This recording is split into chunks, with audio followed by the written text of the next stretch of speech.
Hey, Romancing the Pod fam, let me start out by just apologizing for the audio quality of this ad you're about to listen to. I'm recording this the day I get married. Literally, I will be marrying Natalie in T-minus 2 hours and 43 minutes from now. And I am so excited to be doing it because it gives me the opportunity to give you the opportunity to give Natalie and Paige and I like a wedding gift. And Paige is actually on her 5-year anniversary trip. So you can justify this as like you're doing us an anniversary and wedding gift favor. And that favor would be to help us get to know you better. Because, this is a podcast. We have ads on the podcast. You know how it works. I'm not going to play dumb to you guys. You're smart. You know what's up. But we want to improve that experience and engage with advertisers that you actually might care about, right? So in order to do that, we need you to fill out a quick audience survey so that we can get to know you better. That survey is at gum.fm, not com, gum.fm/romancingthepod. That's where you go to fill out the audience survey. That's gum.fm/romancingthepod. You guys know what to spell, right? I don't know why they wanted me to spell it for you, but there you go. Guys, I have to go put my suit on and get on the beach because I'm about to marry a beautiful lady. But thank you so much in advance for doing the audience survey. I really appreciate it. Seriously, it's really helpful. Let your imagination soar with Audible. With stories across every genre, from expert advice to fantasy, you'll be inspired to imagine new worlds, possibilities, and ways of thinking. Listening can even lead to a positive change in your mood, habits, and overall well-being. As an Audible member, you'll get to choose one title a month to keep from their entire catalog, including bestsellers and new releases. Allow yourself to delve into the spooky this season by listening to classics like Stephen King's The Shining and Pet Sematary. There's more to imagine when you listen. New members can try Audible free for 30 days. Visit audible.com/imagine or text imagine to 500-500. That's audible.com/imagine or text imagine to 500-500. You better not have no plans tonight. Movie time and it's feeling right. You're looking for a love that lasts. Find it at Romancing the Podcast. Ooh, ooh, baby, you had me at hello. Ooh, I love you. I know. Ooh, ooh, baby, you're the wind beneath my wings. Ooh, I'll have what she's having.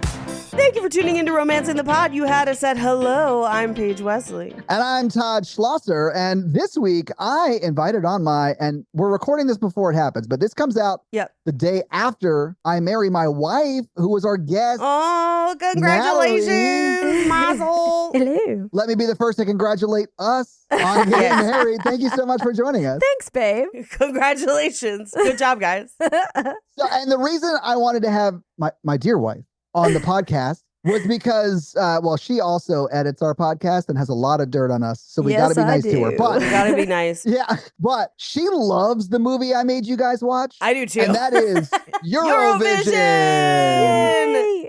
Song of Fire Saga. Oh, yeah. I guess it is called Eurovision Song Contest, the Story of Fire Saga. Story of Fire Saga. Yeah. Perfect title because it's ridiculous. And we're going to call it Eurovision. But Eurovision. When was the first time you guys saw this movie? I saw this earlier this year, and it was one of those things that Oh, for the first time? Really? Yeah. Wow. Okay. I missed it. Like, I knew it came out, but I was like, oh, I don't know. Because here's the thing. I do love Eurovision, the actual contest. Same. I wish it got more play in the States because I would want to watch it too. Yeah. But it's rarely broadcast anywhere I can watch it.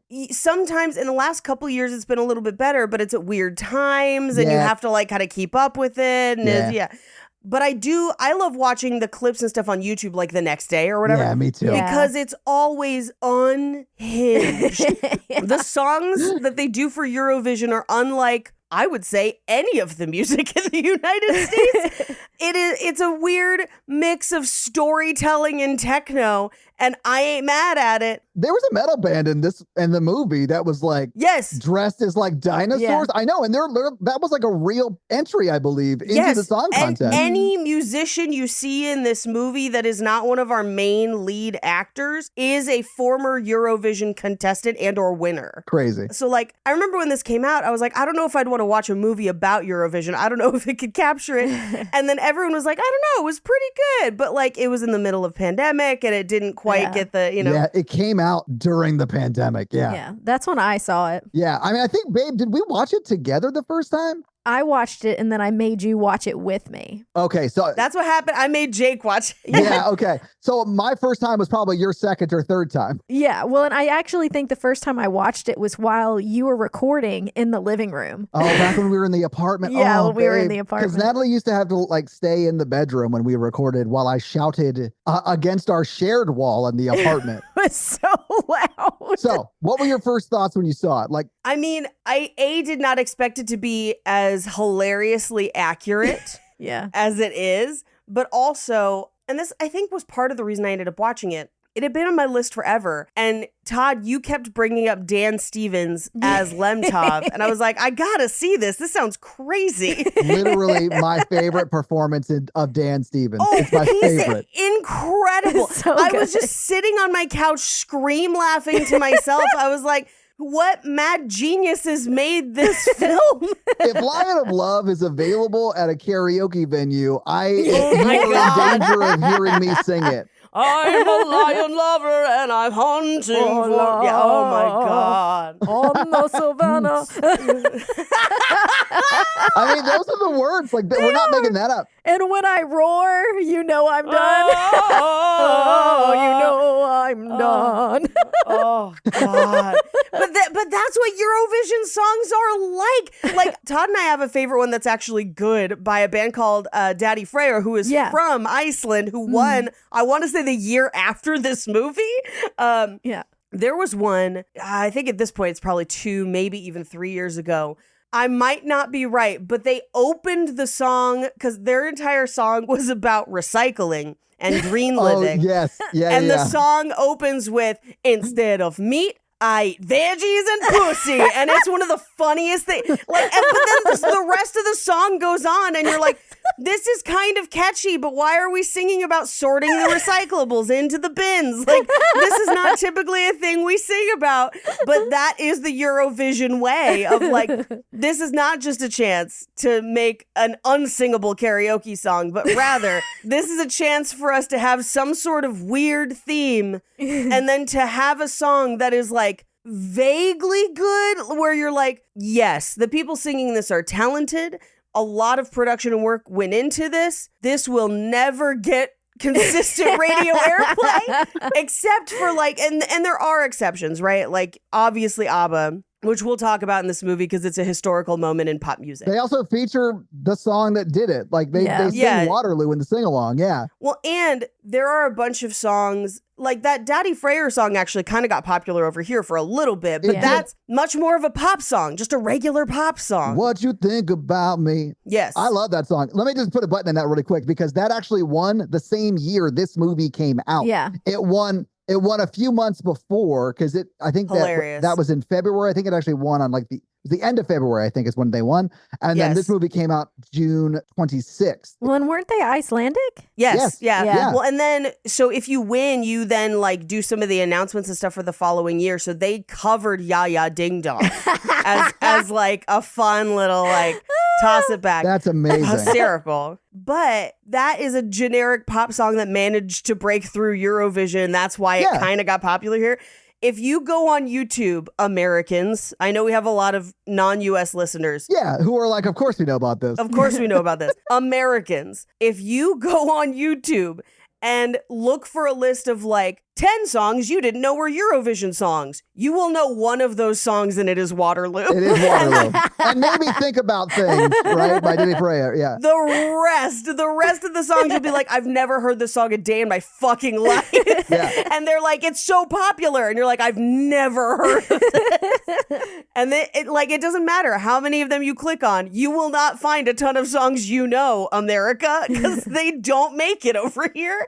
But that's why Eurovision's so special. And it's great. So, babe, what were your first thoughts when you first saw this movie?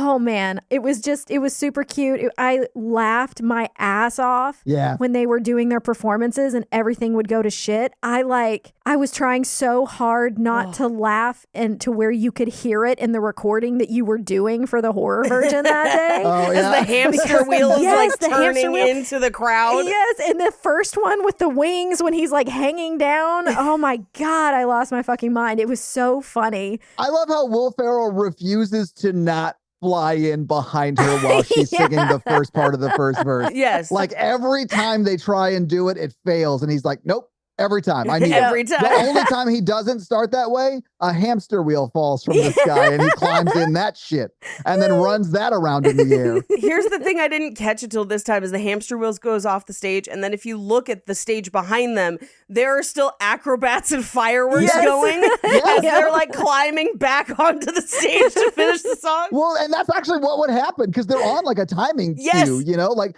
the music track is still playing and everything too. So like the elves must hate us. Oh, the elves. I loved this movie when I first saw it. I thought it had way more heart than I was expecting because like, I don't know, like Will Ferrell movies, I like most of them. I don't know of any that are like misses, even like Blades of Glory, I find joy in on some level. But like, I do understand people who are like, I don't know, Will Ferrell's super hit or miss for me. And the thing that I think is hit or miss in some of those movies are like, there's not really much of an emotional core in them. And this one had a lot of it. And honestly, a lot of them do have a good emotional core. But this one has like, there's a lot at play here. And it's not just like the romantic story there. It's like his relationship to his dad and like how that's fucking up his perception of what's important and all of that shit. And like, there's so much with that I love so much. I remember like watching this, I was like, oh man, because I think we were going to go see my mom, babe. Yeah. And then we like made them watch it. And I was like, clearly this spoke to Natalie and me way more than it spoke to my parents.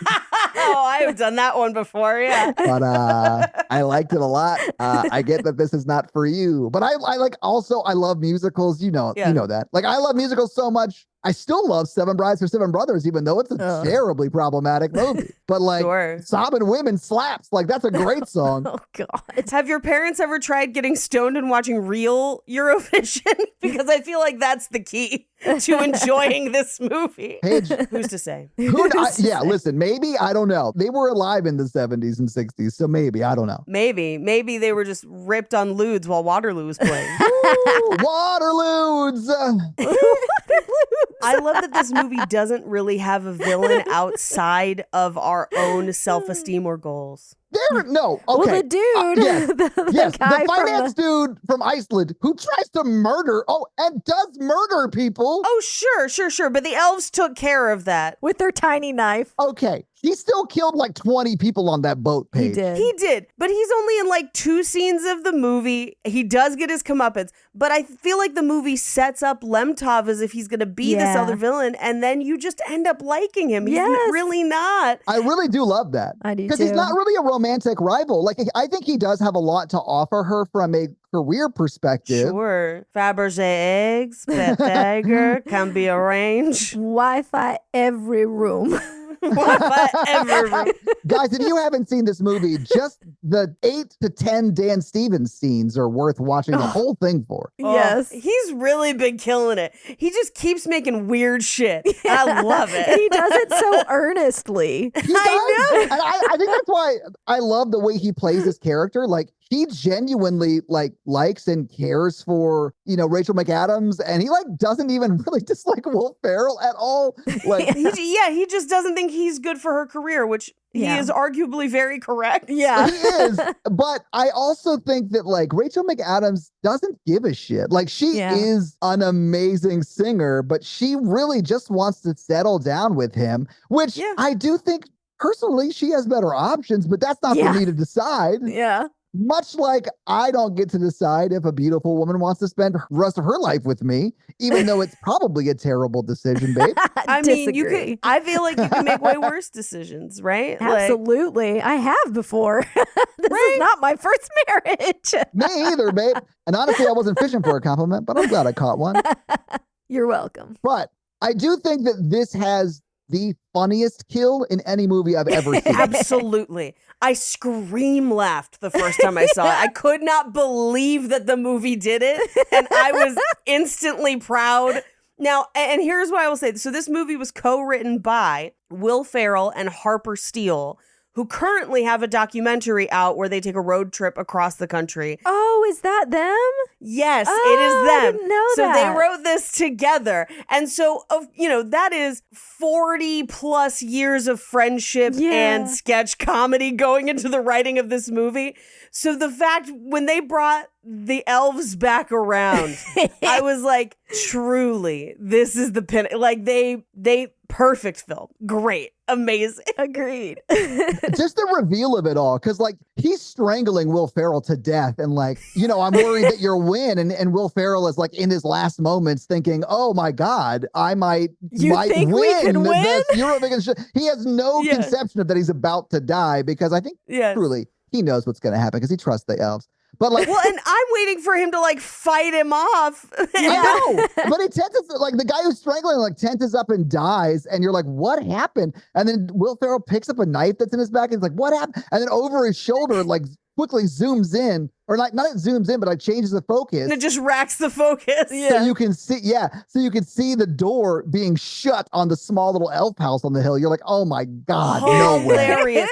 That was the perfect way to do it because you didn't have to try and make an elf. Yeah. We didn't bog anything down with any weird elf character because if Adam Sandler made this, that elf would be Rob Schneider and we'd be the worse off for it. Oh, Paige, did you not, if you pause it and zoom in before the door closes, you actually see Josh Hartnett.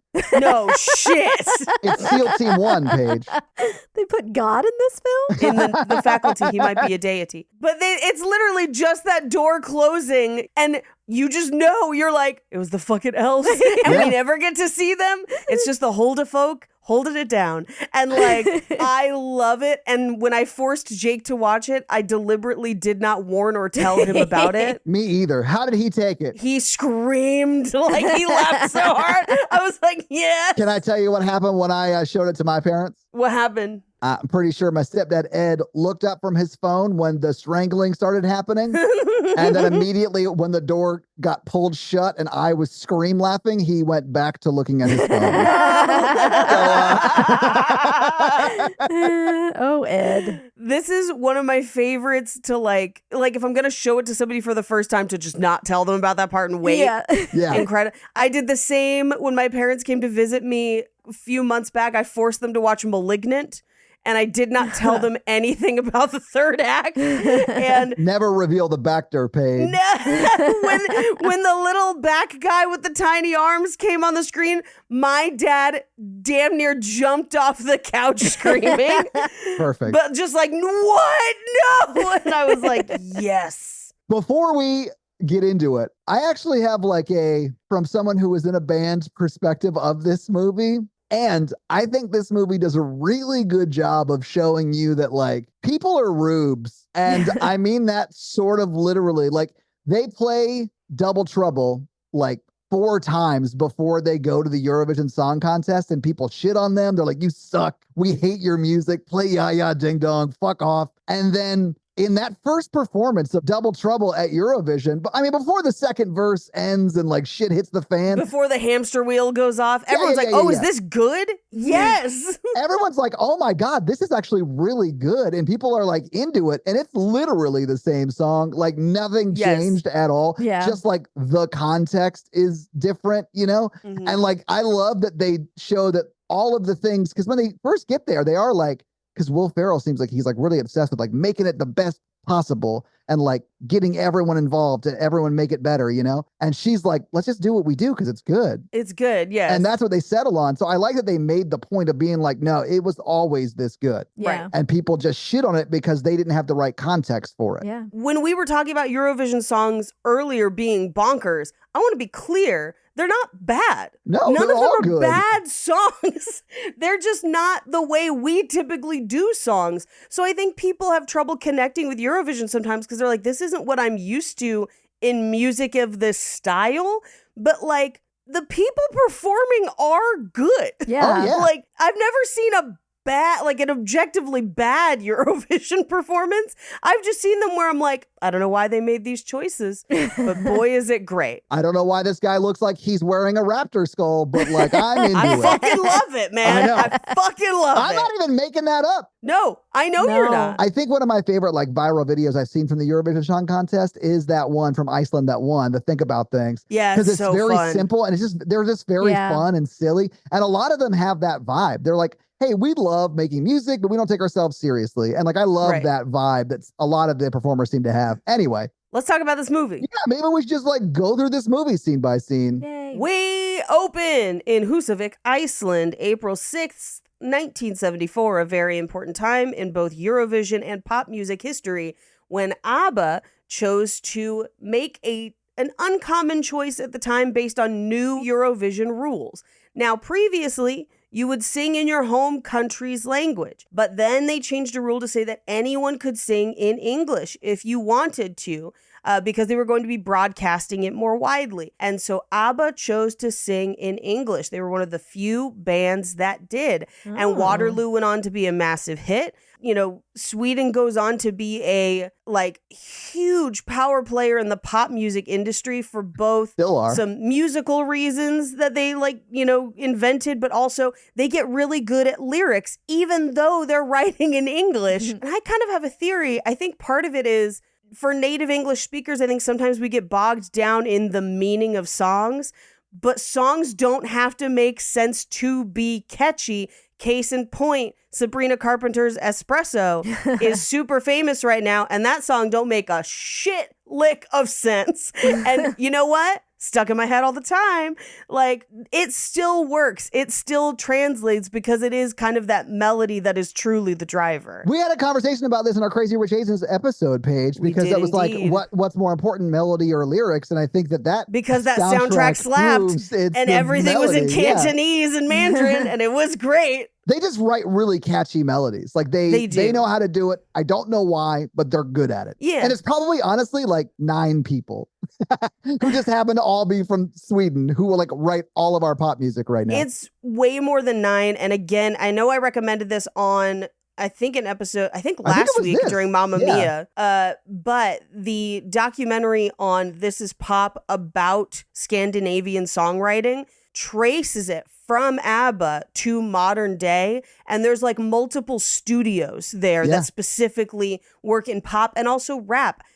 You might not know this. Childish Gambino has had a Scandinavian collaborator for like multiple albums. Does not at all surprise me. Well, and all of the best metal comes from Scandinavia. That is true too. Yeah. So this is a historical moment. But this is also, for our characters, a historical moment because this is when baby Will Ferrell's character, Lars, kind of catches the Eurovision bug. His childhood friend, Sigrid, who we will learn did not speak, although she could and chose not to. Love that petty energy. She then opens up and sings and dances with him when she would not open up to other people, which is very sweet. Yeah. I don't know when she develops her toxic trait of constantly double fisting drinks, but I love her for that too. It's so random, but I love it. I love it. I love when a character has a crazy trait like that. And I'm like, I should double fist more drinks. I love that they point it out immediately because it's like she's bringing him coffee. Like when we first see it, and he's like, oh, you have 2 coffees. And she's like, they're both for me. My favorite is there's like, it takes other characters once or twice to learn this about her. Yeah. Because they'll come and go to hand drinks and she'll take both of them. And they're like, oh, okay. They just go on with it. I thought one of those was for, I'll go back to the bar. It's fine. No, don't worry about it. Yeah, it's cool. Yeah. It's all good. But we cut to present day. Well, we cut to music video that's probably being played out in Will Ferrell's head. I feel like it's a collective shared delusion. Yeah, it definitely is a shared delusion, which honestly most bands are. Honestly. It's so that region. That video is just spot on. It's so funny. It's Volcano Man, right? It's like Volcano Man. Walking on land. He's got my melted heart. Yeah. My favorite is the dueling keyboards. No other instruments, 2 keyboards, and they're just facing each other. And it's like a weird techno pop ballad fusion, but I fucking love it. I was like, it slaps. You're like, why is this good? Why? They're singing about a mythical volcano person who's like reaching into his heart and whatever. But my favorite is they short out the power and we see the real life version of them. And it's like they made their costumes from trash around the room. Yeah. And it's my favorite reveal in the movie. It's so great because they look crazy. Like they look like children playing make-believe because effectively within the story, that's kind of what they are. That's what they're doing. Yeah, they're in a band, Paige. We get it. Yeah, but they have also been doing it since they were children playing make-believe. Yeah, I do love that they don't shy away from how old Will Ferrell looks and like how old Rachel McAdams is. Not at all. Like later in the movie, Pierce Brosnan, who we're about to meet, who is Will Ferrell's dad, is like, Lars, you're a middle-aged man. You have to move out. Like, there's no like, Dad, I'm 25. I'm going to make it. And we just pretend Will Ferrell doesn't look 45. That would also have been funny to me, though. Yeah. It would have been funny in so it's much a skin as, like, disorder. I got Benjamin Buttoned or whatever. But they don't even shy away from it. They're just like, no. You're a middle-aged man. Stop acting this way. Yeah. But Pierce Brosnan comes downstairs and he's like, you've got to stop shorting out the power. Like, hi, Secret. Glad you're here. Good to see you. But like, you got to knock it off. And please stop. This is ridiculous. And he leaves and they're like, like they're mocking him. Dad sucks. Yeah. At one point they just say, well, they're like, okay, I think if we're going to do it for Eurovision, we got to do Double Trouble, which we have not heard yet. Right. And she just goes, it is super tremendous. And he goes, Jurg. Yeah. I'm like, I don't think that means anything. I think it might mean yes. I don't know. It sounded like a response in the affirmative. Yeah. Well, it's when he says to her, you sang spectacular or something of that nature. Yes, and she says Jurg. And she's like, Jurg. I have no idea what it means. It sounded like yay. That's what I thought. I thought it was something like that too. Yeah. But yes, Pierce Brosnan is like, you guys are ridiculous. You're an idiot and a middle-aged man living in my home. Right. I'm out of here. But we immediately cut to Sigrid riding to her mom's house on her bike. And I'm obsessed with every sweater she wears in the film. Yes. And her hair. And her hair. They look aggressively homemade in the best way. Yeah. I actually love the way they shoot everyone on when they're actually in Iceland. Like, it made me want to go. I've wanted to go to Iceland for a while. It looks incredible. It does. I haven't been, but I do want to go. Even after seeing the way I expect to be treated when I travel there, I still sort of want to go. We hate you. Yeah. Here's the thing. I take it. Yeah. Because I have seen so many Americans be assholes I know, overseas. same. It is what it is, man. I just apologize. I'm like, I'm sorry, sorry. guys. I get it. Yeah. I know. I'll go sit at the McDonald's. It's fine. But she goes to her mom's house and her mom is weaving. So that's where there is a heavy emphasis on the fiber arts in this movie, and I love it. Oh, yeah. But this is where we get some of the history of, she was like, well, I was the little girl that couldn't speak and Lars helped me learn to sing. And she was like, ABBA helped you learn to sing. But like, I know Lars was also there, so fine. And she's like, but you're an artist and he is kind of driving this thing, but you are also an artist in your own right. It's not just his dream. Yeah. Which I think is a very important conversation that I'm glad that they have. And this is where they introduce the concept of the Spjorg note. Yes. The first time I saw this, I was shocked that everyone in the audience, like, they didn't shit themselves. I thought that's what the Spjorg note was. Isn't that what that is? Isn't that like a thing? I mean, I definitely spjorged my pants earlier when I heard it. It is beautiful, though, when she hits it. I can't speak for everyone, though.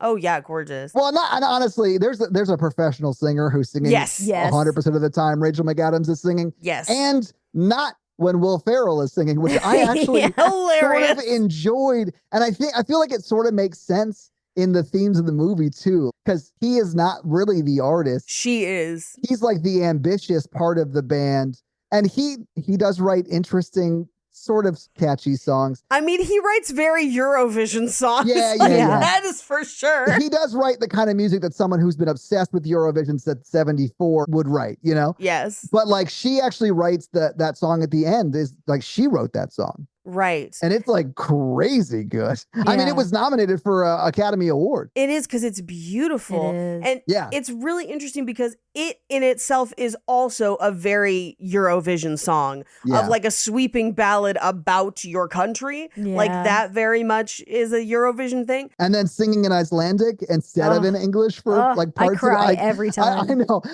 I never don't cry. No, same. In that moment and a bunch of other moments in this movie. Yeah. But I also think it's really funny. The version that got nominated for an Oscar did not include this part, but in the performance in the movie, Will Ferrell just turns like into the mic and is like, in my hometown, and it sticks out like a sore thumb. It reminds me of Step Brothers, just boats and hoes. Like it's that level. He is essentially singing background the whole time she's singing, but it's not really like a duet. Want the world. That's what he is. And he's like just flat enough that you're like, oh no. Yeah. Just like, shh. Just keep playing the keyboard. But I do fully believe that like pop stardom is available to Rachel McAdams' character. Sure. And that is just something she's not necessarily interested in. Sure. She wants to like get married and have a family with Will Ferrell's character, which is insane to me. But like, I'm so glad that there are women who are willing to marry down, is all I'm saying.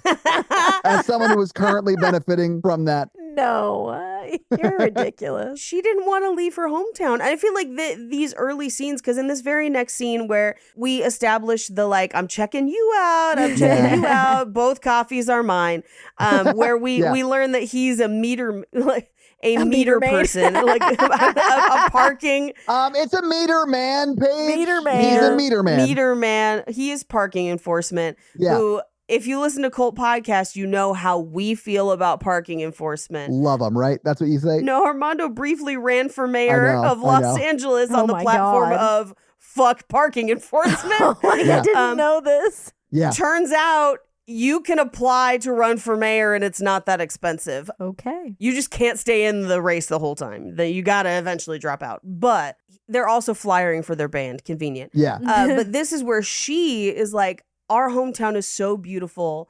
Like, because he finds out that like his dad's going to sell the house at his mom's grave. Yeah. Which is wild. This dad brought him to his mom's grave to be like, you got to move out. I know. And he was like, why did he tell me here? But like, why did he tell me here? That's the scene where they like they're not shy at all about how old Will Ferrell is. Because he's like, hey, I'm selling the house. And Will Ferrell's like, but I live there. And he goes, you are a middle-aged man. You need to start your life. Yeah, exactly. You need to live somewhere else. Yeah.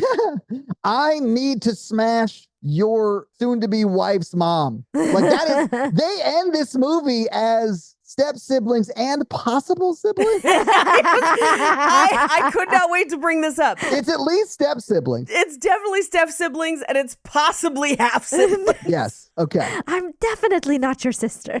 I'm probably not your sister. That baby looked fine, so I'm going to assume she was not Pierce Brosnan's daughter.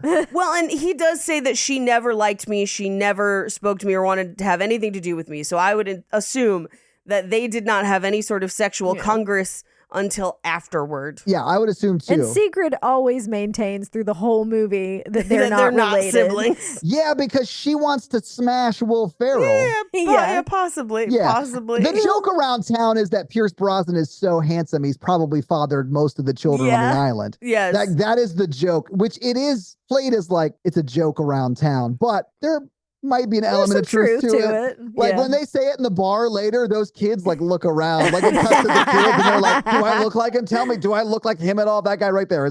Could it be? Well, I also think that they very specifically styled Arnar to look like him. So you're like, Arnar is definitely his kid.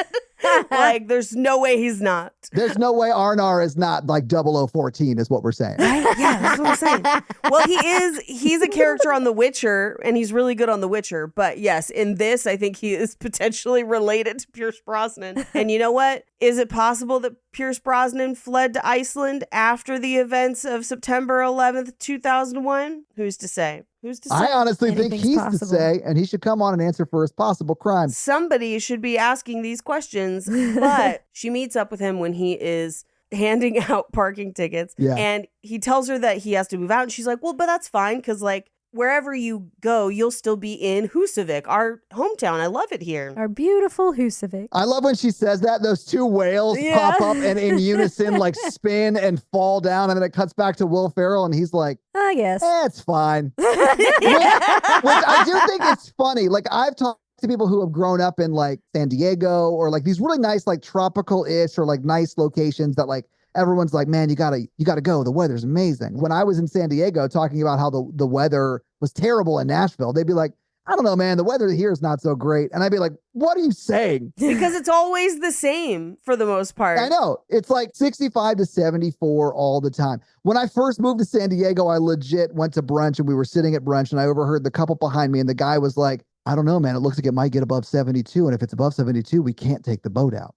Like he had a temperature threshold for when it was okay to take the boat out. And the high that day was 74.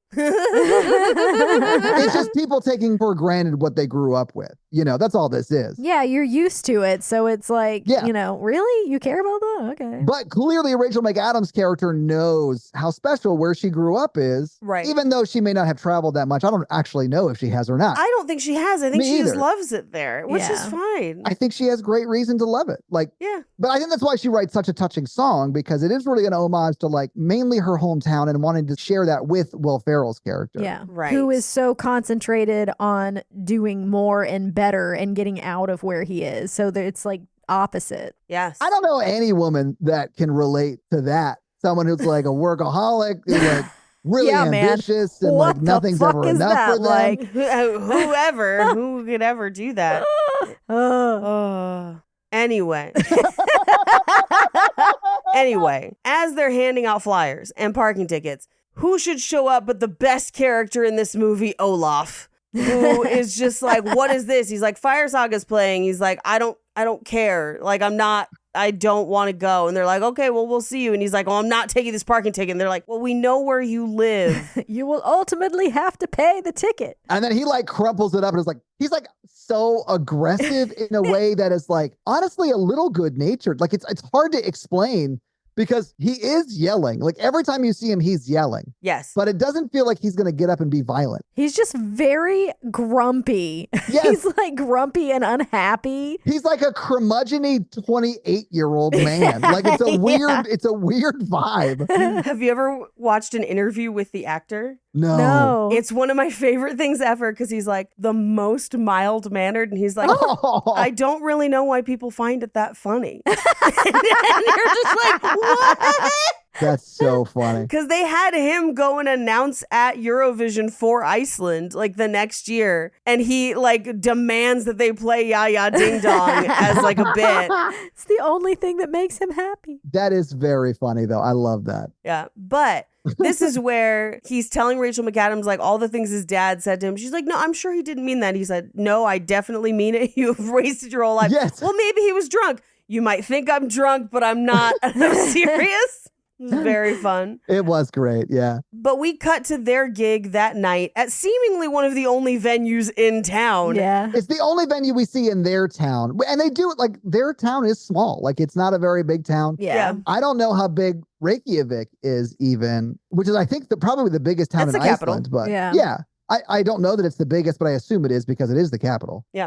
But I also love that we find out they've played like everyone's weddings and graduations and everything as well. yeah. But we open on them playing Pharrell's Happy. Yeah. Which they're like doing a cover of it for like like it's like a bar gig, you know, people are drinking and they're sitting You'd and play watching it at some a people wedding. dancing. Yeah, exactly. Yeah. It's like that kind of vibe. And they're like, great. So this next our original. And they're like, no, Ya Ya Ding Dong, play Ya Ya Ding Dong. And the entire crowd is like, yes, we only want to hear Ya Ya Ding Dong, which we get no context about Ya Ya Ding Dong. Nope. They just play it. And it's the best song I've ever heard in my life. But here's my question. Do you think Ya Ya Ding Dong is a local famous song? No, I think they wrote it for this. No. Not like that. In the world. in of the the movie. in the world of the movie, do you think it's a local famous song, or do you think it's something that Will Ferrell wrote and regrets every day of his life? I think it's something Will Ferrell wrote when he was like 17 and the town loved it. That's like what got him into being like, oh shit, like I'm 17 and I'm writing these songs that everyone loves. I'm definitely going to win Eurovision. So he like really sets down the journey of like, I'm going to do this. And everyone is always expecting him to live up to Ya Ya Ding Dong, and he can't. And it crushes him every day. It's like, honestly, the same journey MGMT went on. Oh, I mean, with that one album. It's like literally their first album, they have said many times, was them just making fun of pop music. Yeah. And it's the only one that got famous. Exactly. Because they were like, well, everyone likes the music we make. Sadly, no. I was reminded of when we went on vacation to Mexico when I was a child. Yes. There were musicians in almost every restaurant, and they would like see a table of dumb Americans and come over and just be like, "Brown-Eyed Girl," and play Van Morrison's Brown-Eyed Girl. Oh, I love it. Good song. Yeah, and sing along because everyone knew the words to it. And it was so funny because it became like a self-perpetuating issue, because then you would like be in a restaurant and they would be playing at another table, and it was clearly a table that had been here for a couple days, and they were like, "Brown-Eyed Girl," and you just watch the band be like, "Fucking hell, we were gonna play a corrido, but like I guess now bling bling bling bling bling bling bling bling."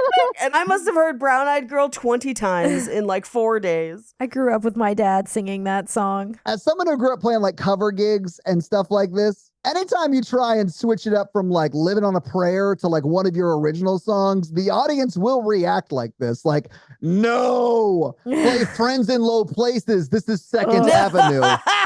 Friends What in are Low you doing? Places. I remember one time my parents went to dueling pianos and people were tipping them not to play Sweet Carol. Oh, good call. Until they like auctioned it off and they're like, going once, going to 100. Do we have 120? 100? And people were like handing them 20s. And then eventually they ran up, like people ran out and they were like, well, here we go. Here we go. So they play Ya Ya Ding Dong. It is intensely catchy immediately. Yeah. He goes outside and he like yells about it, and it causes a mini avalanche. And Secret is like, hey, I'm sorry. I know you hate it. And he's like, I hate it. And then Olaf comes out and he's like, play it again. Come inside and play it again. Because it's the only thing that makes him happy. I love Olaf, but he's just yelling all the time. Yeah. All the time. But the song is very clearly phallic. Oh, yeah. Yeah, it's just about dicks. It's just My about love dicks. for you is growing wide and long. Well, that's why I was like, is this just a local song? I swell and burst when I see what we've become. Yeah.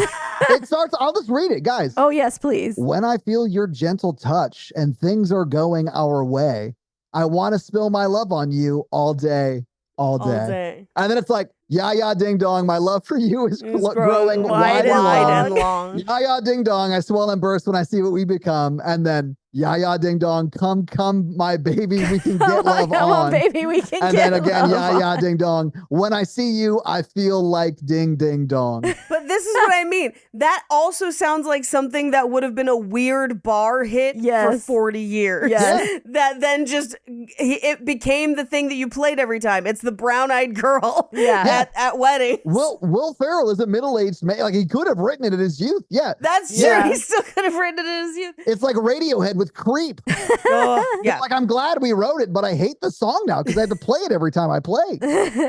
Anyway, Will Ferrell's upset. Yeah. And this is where Secret is like, don't stop yelling. The elves will hear you, because I've been like asking them for success and whatever. And he's like, I don't believe in the elves. And she's like, shh, take it back. And as someone who doesn't believe in ghosts the way Will Ferrell doesn't believe in elves, I do think you do have enough evidence. Like in this movie, like it proves. Yes. In this movie, you Yes. do, yeah. Yeah. I'm not Yes. going to fuck with them either. Like I don't think they exist, but like if I saw this, I'd be like, nope, I'm not. Nope.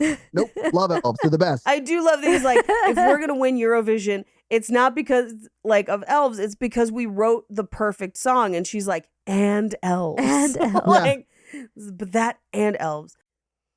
It's fall, baby. And sweater weather pairs perfectly with savory fall foods. But with your busy schedule, sometimes it's hard to eat the way you'd like to.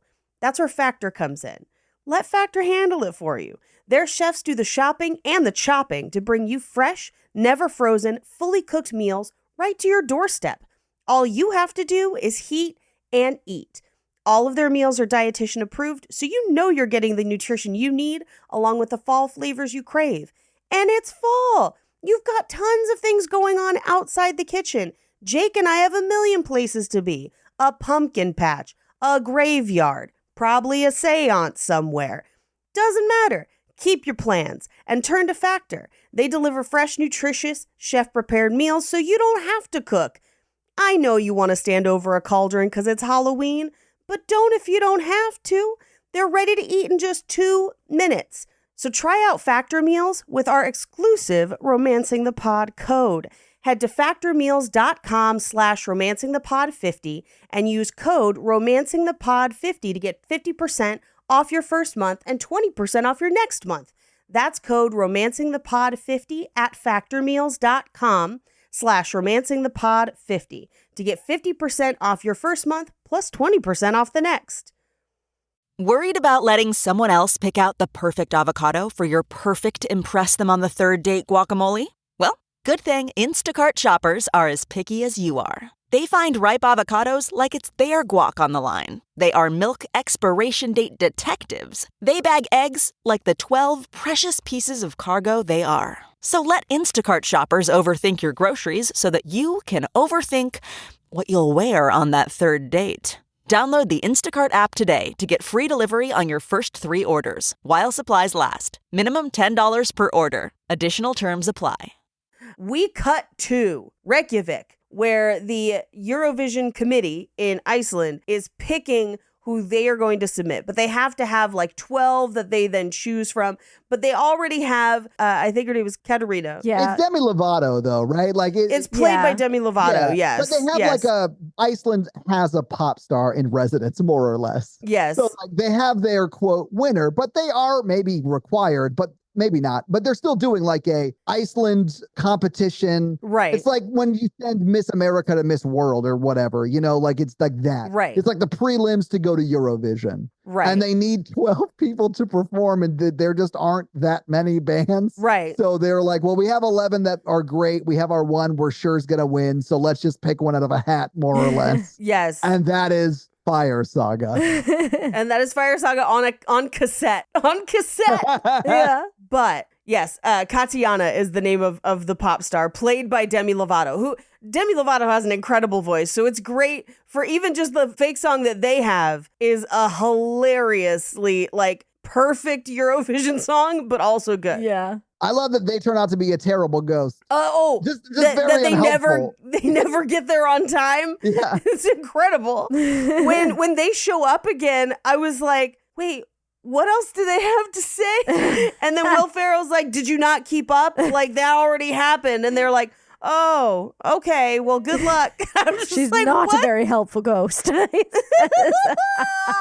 Oh, but this is also in this meeting where we find out that hosting, like if you win Eurovision, then you have to host the next year. And Iceland, at least in this film, could not afford to host the following year. It would bankrupt them. Because Iceland, I just looked it up. Their population is 366,000 at this time. Yeah. In 2020. So it's like, that's like a small state of population. If you're talking about like American states, right? It's not a big country population wise. So it makes sense that they wouldn't necessarily have the infrastructure to like host a multinational event like that. I mean, I'll put it to you this way. Los Angeles is going to host the Olympics in a couple years, and it's like a fucking giant undertaking that we're all pissed about. Yeah, I would be too. I would be livid if the Olympics came to my city. Yes. Oh my God. Anyway, so Fire Saga has been picked. Amazing. And so Will Ferrell goes and rings like the warning bell at the lighthouse to bring in all the boats, and they arrest him. They're like, hey, you can't do that. That's for like life and death situations. And he's like, we just got Eurovision. That's not life and death to you. They're like, no. It's not at all, because we live in reality. I love the like sergeant or whoever is there who's like, I always thought you were weird. My older brother, he went to school with you and he said you were weird. Yeah. And he's like, well, your older brother rode a horse backwards. So. So. I do love that Rachel McAdams comes in and like flirts Will Ferrell out of this. Yes. And they're like, you should ditch Will Ferrell and marry Arnar. And he's like, hey, but if you want to. Yeah, but if you want to, though, let's do it. Yeah. I mean, like, you don't need to say it out loud, but wink if you want to, Anyway. Yeah, be cool. Be a cool guy. Let him out. Be a cool guy. Be a cool guy. The way Will Ferrell talks in this movie also makes me laugh because it's like, I don't know what people from Iceland sound like. Not like that. I can imagine it's not like this. I would call it SNL generic European. Yeah. Yes. Yeah. Where it's like, it's the accent that makes Americans laugh. It is not any real European accent. It is our amalgamation of what we think most of Europe sounds like. Yeah. Isn't his wife from Iceland? I don't know. So, okay, Will his Ferrell's, wife was he's born Swedish. in Sweden. Yeah, I just read that too. I just looked it up too. Yeah, babe. So I'm sure he's mimicking her accent to an extent. Probably. I went to school with a guy who's from Norway, and I had a couple friends that were from Sweden, and it is pretty similar. Like, I haven't been around them in a long time, but it sounds really okay. I mean, it's not perfect, obviously. Sure. But it's an approximation of the accent. So they let him go, and we cut to the elves, where there's like little elf houses built into the hills for the Holdefolk. She's like, here's some whiskey and treats and biscuits. Thank you for getting us into the contest. I really appreciate it. And also, if we could win and also have a baby. Okay, thank you. We cut to them getting on the bus to go to Reykjavik for this like prelim. And they leave their drummer behind because their drummer is a child. Yeah. I think he's like 12. Like, he seems very young. Yeah.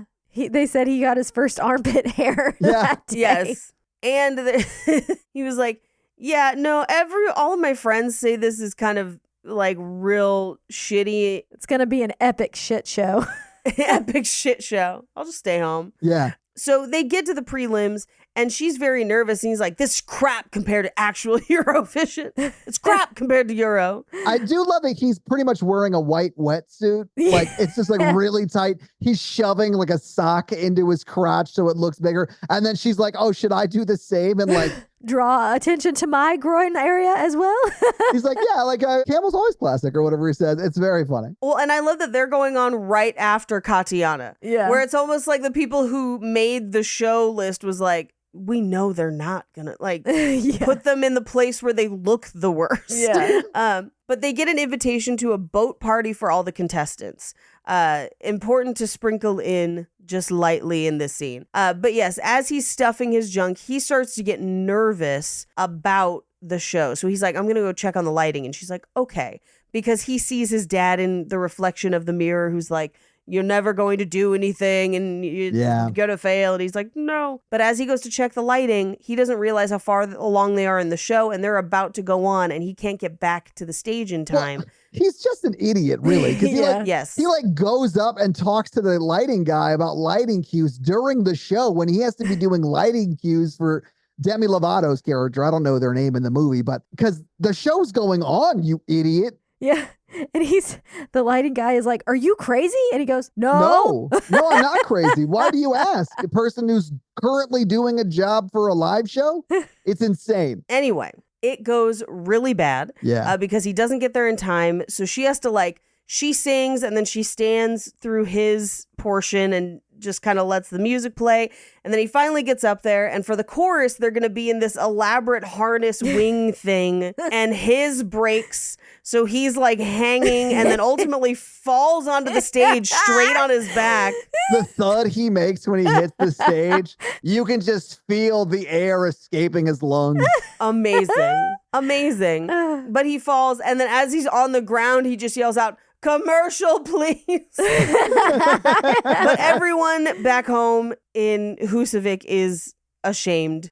They don't go to the boat party because they feel sad. Yeah, because they had a bad performance. Like, they're bummed. Yeah. Yeah. And they almost kiss. Oh. But then he's like, no, we got to focus on the band. And as they're doing it, the boat explodes. Yeah. So the reaction to the boat exploding, I felt was so real. Yes. Just because it is tragic. Yes. And they acknowledge that it's tragic. Yes. But there's like a huge silver lining here for just them specifically. Yeah. And like the way Will Ferrell is like, it's so sad, but it's like all those people. It's so funny to me. It's so funny. They're like horrified because they're like, oh my God, Katiana's hand. Like there's like body parts raining around them. And they're like, but wait, does that mean we're in? Like, oh my God. And then when it cuts from that to like the judges or whatever, like the commission that decides who goes, they're like talking back and forth. And it's just like one camera shot on one part of the group and one camera shot on the other. And we're cutting back and forth between the two. And they're like, they're so bad. They're terrible. They're the worst. We know they're the worst, but they're the only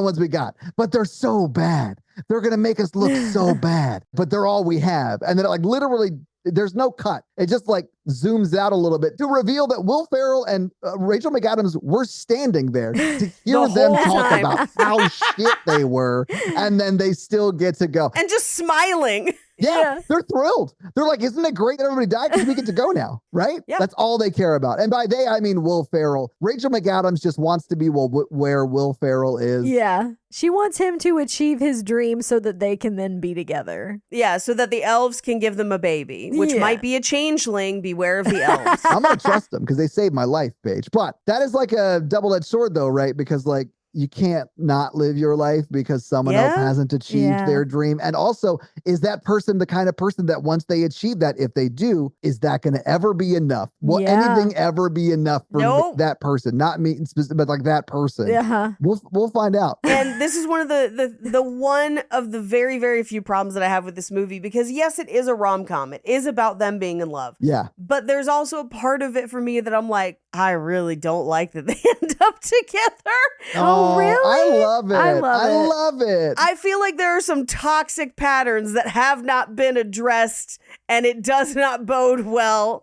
There is some codependence going on here. Yeah. I definitely think he needs therapy for sure, but I do think that him she showing does up, too. Oh yeah, sure, absolutely. I do think that when he shows up and like makes it clear that like we're not going to do the song that we were here to do. I don't care that we're going to win. Her song is better. Let's do it. Like, I love that as a gesture of like, I no longer give a shit if I win this fucking contest. If there's not a life with us together in it, I don't want it. Yeah. And I loved that. Like, he doesn't say any of those words, but that's the gesture. And then, how can you not cry at the end of this movie? Know. Oh, I do. I absolutely do. But I also am like, he has no life skills. And even at the end, when they're like, do you want to hear a Eurovision song? And they're like, no. And he's like, ugh. And I'm like, I don't know that we're completely cured. Like, I think there's still some problems afoot. The very last thing he says when they say that at the very end of the movie, he goes, fair enough. Yeah, fair enough. But thankfully, they go to Edinburgh, and we get like a fun kind of montage of them exploring the city, raiding the minibar. And I love that there's Schweppes, so many Schweppes, hide them under the bed. And you're like, what? Why? I love the song they transition to Edinburgh in, and like it like follows and sets the scene of like what Edinburgh looks like. I love Edinburgh. It's one of my favorite cities. Same. But like it ends on the guy who's actually wrote that song and is singing that song. But he's like playing piano in the street. It's so pretty. It's a French song. Yeah. Man, I love that use of music. It just transitions you in very smoothly to the new setting. And then also like becomes the diegetic music in the scene and ends with the performance. I was like, that's a perfect transition. Like, I loved it. Mm-hmm. Well, and I feel like it marks the beginning of the portion of this movie that I would say is very, very heightened, where you suddenly have people spontaneously breaking into song. You've got a lot of musical performances, and it's almost like the signal of like, here's where the magic's about to happen. Yeah. Where like they're not in Kansas anymore. They're not in Husavik anymore. They are in Oz. Yeah. And that's where this kind of comes in. But we cut to their first tech rehearsal, and they have to watch Dan Stevens go first as Alexander Lemtov. Oh. And boy, is every version of it you see, he's incredible and perfect and no notes. But you see different parts of the performance. And if you've seen the movie before and you know the reveal at the end that he is not straight, it just, the more you watch it, you're like, there were clues. Oh, yeah. Oh, yeah. The choreography alone. Paige, he's like almost making out with the 4 dudes who are shirtless on stage dancing with him. In this scene, one of them, they mime sexual positions. Yes, they do. I was like, I did not catch this the first time. And Dan Stevens is on the catching end of it. Like, yes. very, Yes. I thought it was very funny and also very sad when he was like, no, there are no gay people in Russia. There are no gay people That's not in Russia. statistically possible. Yeah. But at the end, he does like confirm when he's talking to his friend. Yes, Mita. The contestant from Greece that like, it's a sad, lonely life. I wish I could be happy and Mother Russia won't let me be happy. Yeah. It's really sad. Which is why I like that, like, the quote romantic rival for Will Ferrell actually isn't a romantic rival. Not at all. It is someone that could pull her away from him from a professional standpoint, but he really isn't into her sexually. He just like really loves and respects what she can do. Yeah. I think that's awesome. Yeah. We also meet in this scene the team that Iceland has hired to try and help them. And it's played by brother and sister, Jamie and Natasha Dimitriou. I didn't know they were brother and sister. They're brother and sister. I did just know them as Fleabag's hookup in season 1, I think. The guy with the teeth. Yeah, it is season 1, the guy with the teeth. He doesn't have the teeth in this because that's not the way his teeth actually look. But right. And he was also in Barbie. He was very funny in the Barbie movie. He's great. I love him in Fleabag. Yeah. And then she plays Nadia on What We Do in the Shadows. Yeah. Yes. And she's basically doing Nadia's accent here. And even in What We Do in the Shadows, they make a joke about her accent where they're like, it's generic European. And they don't come down on, they don't like say where she in Europe was from as a vampire until the very most recent season. And it's a country that does not exist anymore. That is very much a mix of like Greece, but also Eastern Bloc kind of weirdness altogether. But she's basically on that same accent. But this is Kevin Swain. Yes. And he insists you say both of his names. Yeah. Kevin Swain. Yeah. That's Jamie Dimitriou. And so this is where he's like, all right, let's go. We've got the dancers, the fire. And then Natasha is the one that comes up and is just like, is there a sickness in your legs? Are your feet very sad? But it's like she had no idea there was new choreography. Like she is going in this blind. Like, Rachel McAdams has no idea what's going on. I literally have nightmares about this type of thing. Oh, yeah. After doing like theater and film and television and stuff, I have nightmares that I'm on screen, like I'm on camera or I'm on stage and I don't know my lines. I don't know the choreography. I'm like, well, I don't know. What am I supposed to do? And it's terrifying in the dream. And so I like feel this anxiety when I'm watching her do that. And people are like expecting her to dance. She's like, I don't know what the fuck to do. You didn't teach me a dance. Oh, my version of this is at least once before every roast battle, I will have a nightmare that I have gotten the date wrong and that someone texts me at 10 p.m. or whatever as the show is, as like call time has happened and they're like, where are you? And I realize that I have to go battle that night with no jokes, that I have not written anything and I'm going to have to figure out what to do in the moment. That is my version of this nightmare. And it is terrifying. And thankfully that has never happened to me. You prep too much. It'll never happen. Well, I mean, I have been called multiple times to be like, hey, there's a battle in 3 hours. What can you make happen? But then at least when you get there, they're like, she had 3 hours to do this, so we have adjusted our expectations. Yeah. But to literally be like, hey, where are you? And you're like, oh my God, I have 20 minutes to get there. And like, I have nothing once I get there. Like, that's true terror. My opponent is much like traffic. Sorry. It's like it's the only inspiration I had on the way here. I'm so sorry. My opponent's like dating in Los Angeles. Who here is on the apps? Just like doing crowd work about your opponent. Anyway, so she is befuddled because she didn't know any of this. And I think the funniest part is we've been with her and Will Ferrell the entire time. So like, how did Will Ferrell know about this?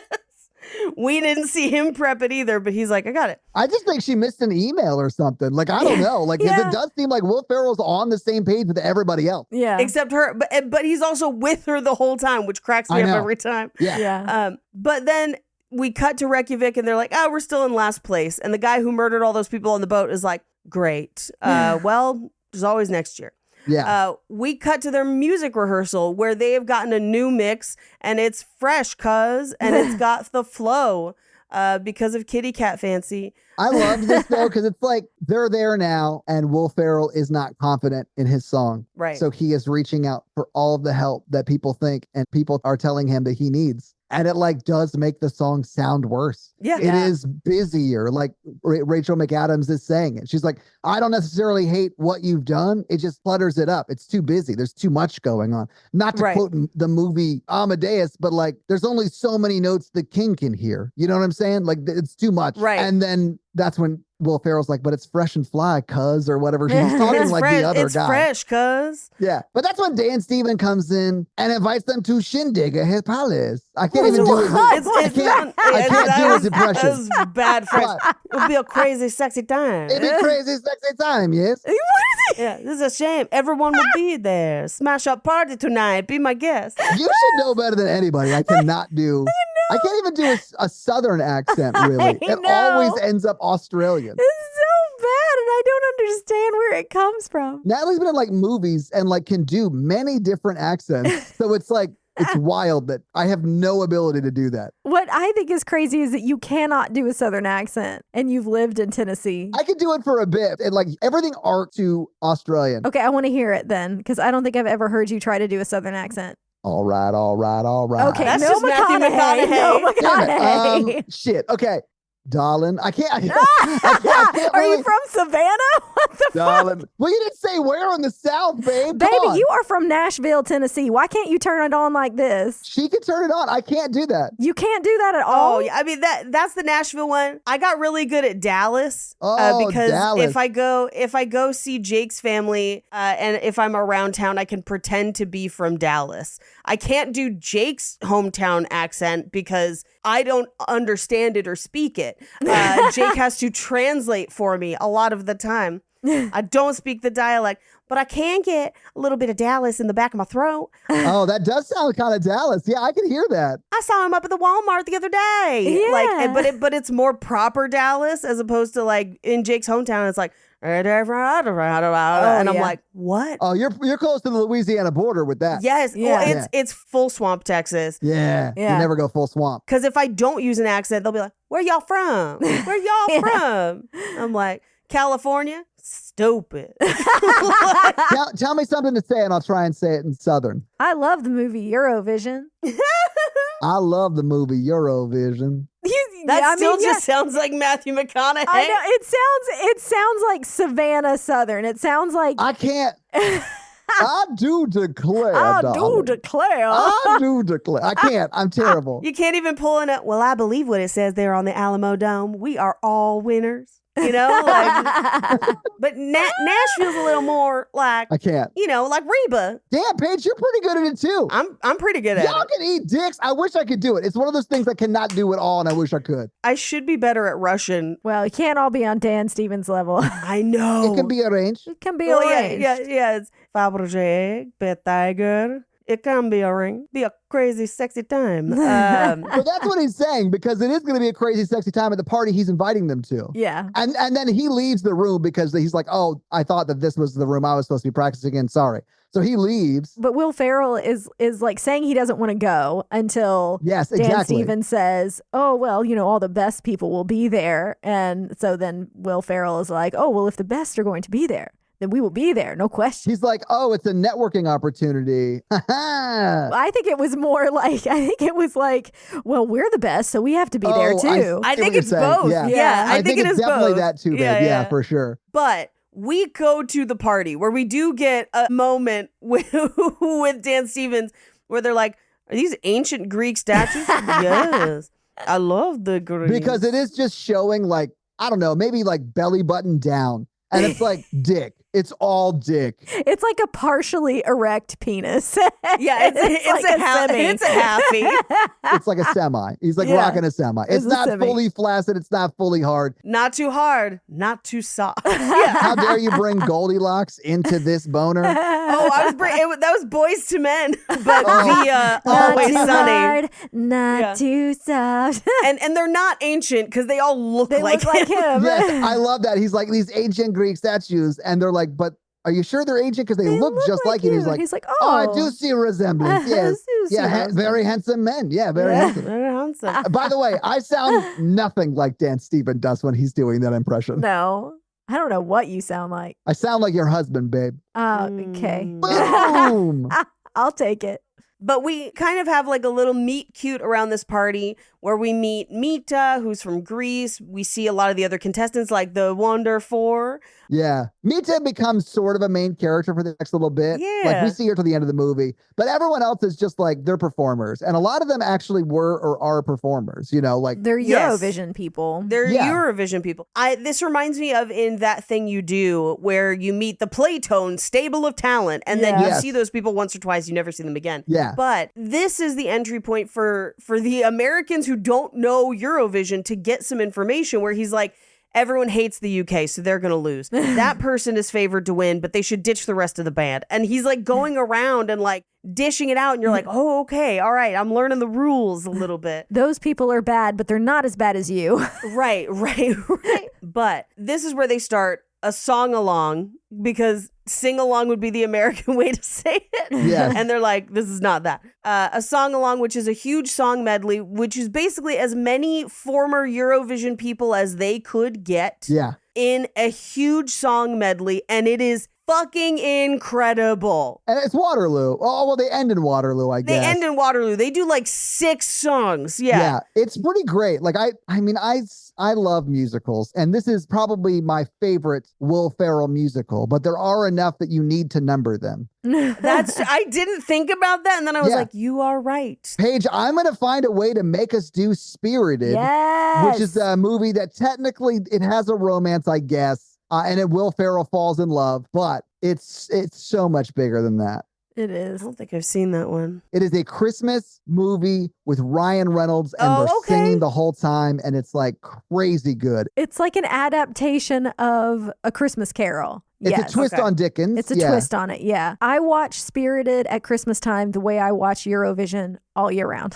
I watch it so many times. If we do it, you should come on. Yeah, like she does watch it a ton. So much. We already did my Christmas musical, which is White Christmas. Oh, love it. And Mikey hated every second of course he did. Because it's a musical. He hates musicals. I know. Anyway, back to this musical. They finish singing and you're like, this is incredible. And he's like, hey, we're going to go out and dance.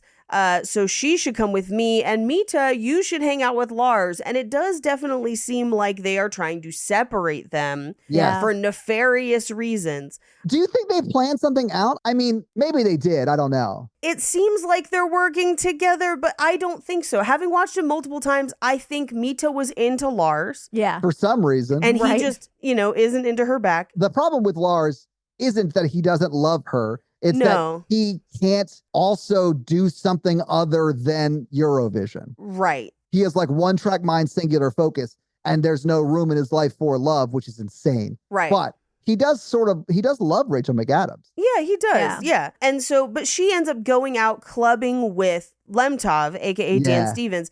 And I think Dan Stevens is potentially looking at her in a beard capacity. I think so. Yeah. If there's nothing between her and Lars, because that does seem kind of nebulous. Yeah. But I also think he's like, she is very talented. I would like to perform with her. Yeah. But I got to get Lars out of the way first. Yeah.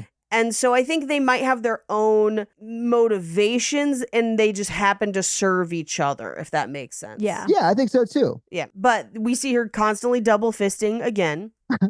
He went home to try and work on stuff for the next day. And clearly we see some jealousy from him in the moment regarding Lemtov. Yeah. And he's like, well, he hears a knock at the door. He's like, oh, thank goodness she's back. It's not her. It's Mita. And Mita pushes her way in and you're like, oh no, like this is, and she says, keep fighting. I like it. I'm like, that's not good. But thankfully it does not go further than that. We will find out. Well, I mean, it goes a little further because they wake up in bed together. I mean, they didn't have sex, we come to find out, but she does spend the night. Right. For one reason or another, seemingly. We don't officially know. We just know that sexy times did not happen. Right. But Rachel McAdams wakes up the next day at Lemtov's And she's like, oh my God, did something happen? I was drunk. And he's like, no, I'm a gentleman. I just braided your hair. And she sits up and it's this like intricate braid, which is very cool looking. Would not take that much time. He said it took 6 hours though, which I thought was funny. I was like, damn, he's been braiding her hair for 6 hours while she slept. Yes.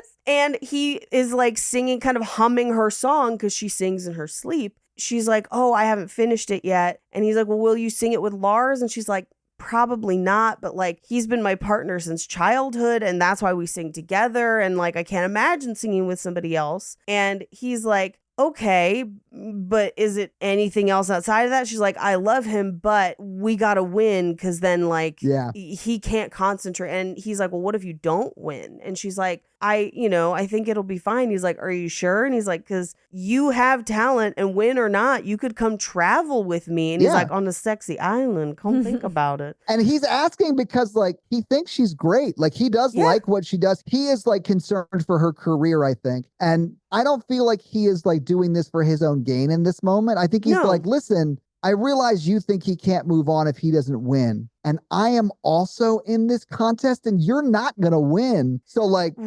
maybe find someone who's ready for that. And I can give you sort of a career to start doing that at least. Right. And I think the arrangement was going to be my beard for 2 or 3 years while we tour and record together. And then you do your own thing. Yes. Launch pad off to something great. And I do think Dan Stevens' character would have been like so down for that. Yeah. Yeah. Well, and I also think there's, because I do think he likes her and cares about her.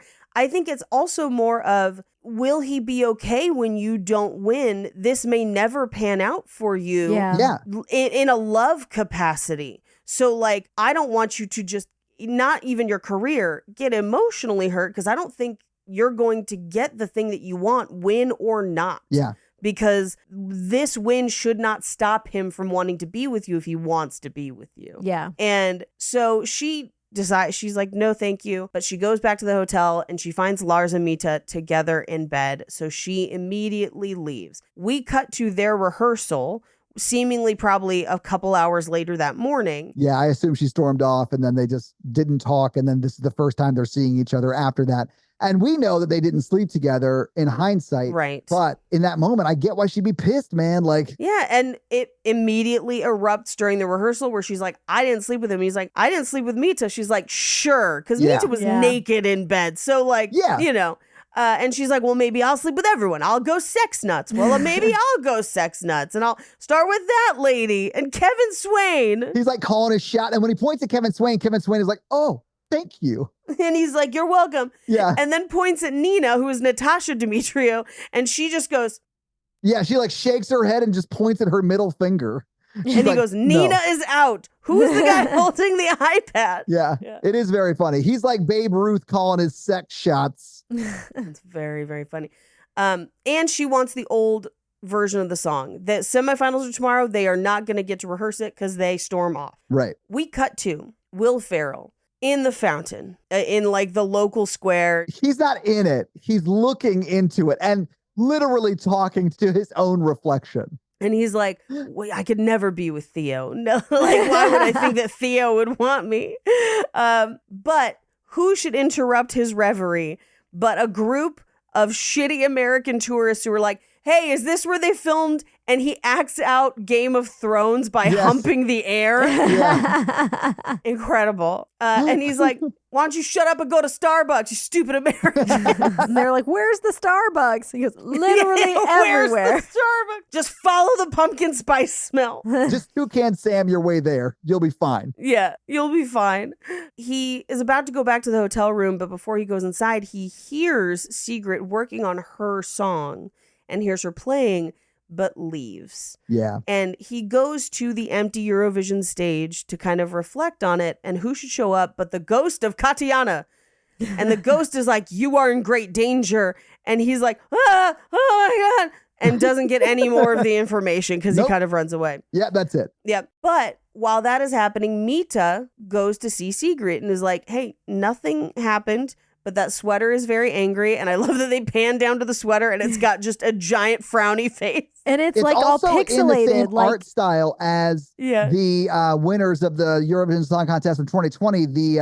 Daddy Freyr, yes. Yeah, it's like they all wore sweaters that had that art style on it, which I thought was an awesome nod. I actually do sort of wonder, because they would have won after this was filmed, I'd imagine. So I wonder if they shot that as like a reference. Yeah, I think it's a coincidence. I mean, and it might be because they were from Iceland. It might have just been like a nod to like, here's the people who are going from Iceland, you know, like, but who knows? Yeah. It's just such a cool little thing that like, it is the same art style as the winners that year who also were from Iceland. Like, that's crazy. Who knows? It might be connected. It might be a coincidence. Yeah. Who knows? Regardless, Mita is like, we didn't sleep together. He didn't want to, because I'm sure he loves you too. And you guys should probably talk about it. Yeah.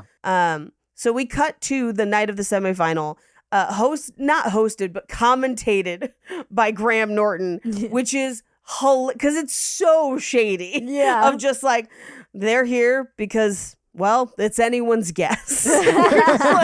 He is great at this role, though. And he is like a famous commentator over there. Like, he has his own show and has for years. And so, like, he knows what he's doing, and he is so shady to them almost all the time. Yes. Even when he is the guy who brings you back to reality after their big song at the very end. He's like, that was so beautiful. They will, of course, be disqualified for changing their song. And like, he just like immediately goes back into host mode, and I loved it. He's so great at it. It's very, very fun. But immediately upon arriving at rehearsal, they both apologize and they talk it out. And they're like, I was angry too. But you know what the elves say? Anger cannot churn the butter. And they never explain that phrase. And I love that. I think it's really true. Yeah, I think it's really true. I think it makes a lot of sense. But this is where Lemtov is like, I can give her everything that he can't. I'm still going to try and get in the middle of this. I'm here to see them perform. Yeah. And he's like, you're like that guy and the other guy from Wham. And he's like, Andrew Ridgeley.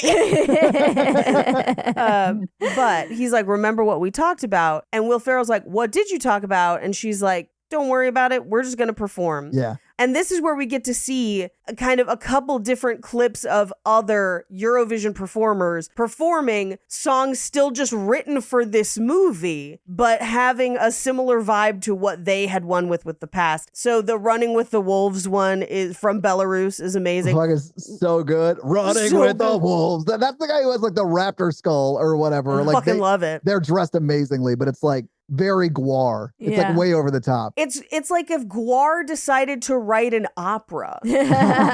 Although, did you see, so they brought back the AV Club used to have this thing where they'd bring in bands to cover songs and they do it on YouTube, and they just brought it back. They hadn't done it for a couple years.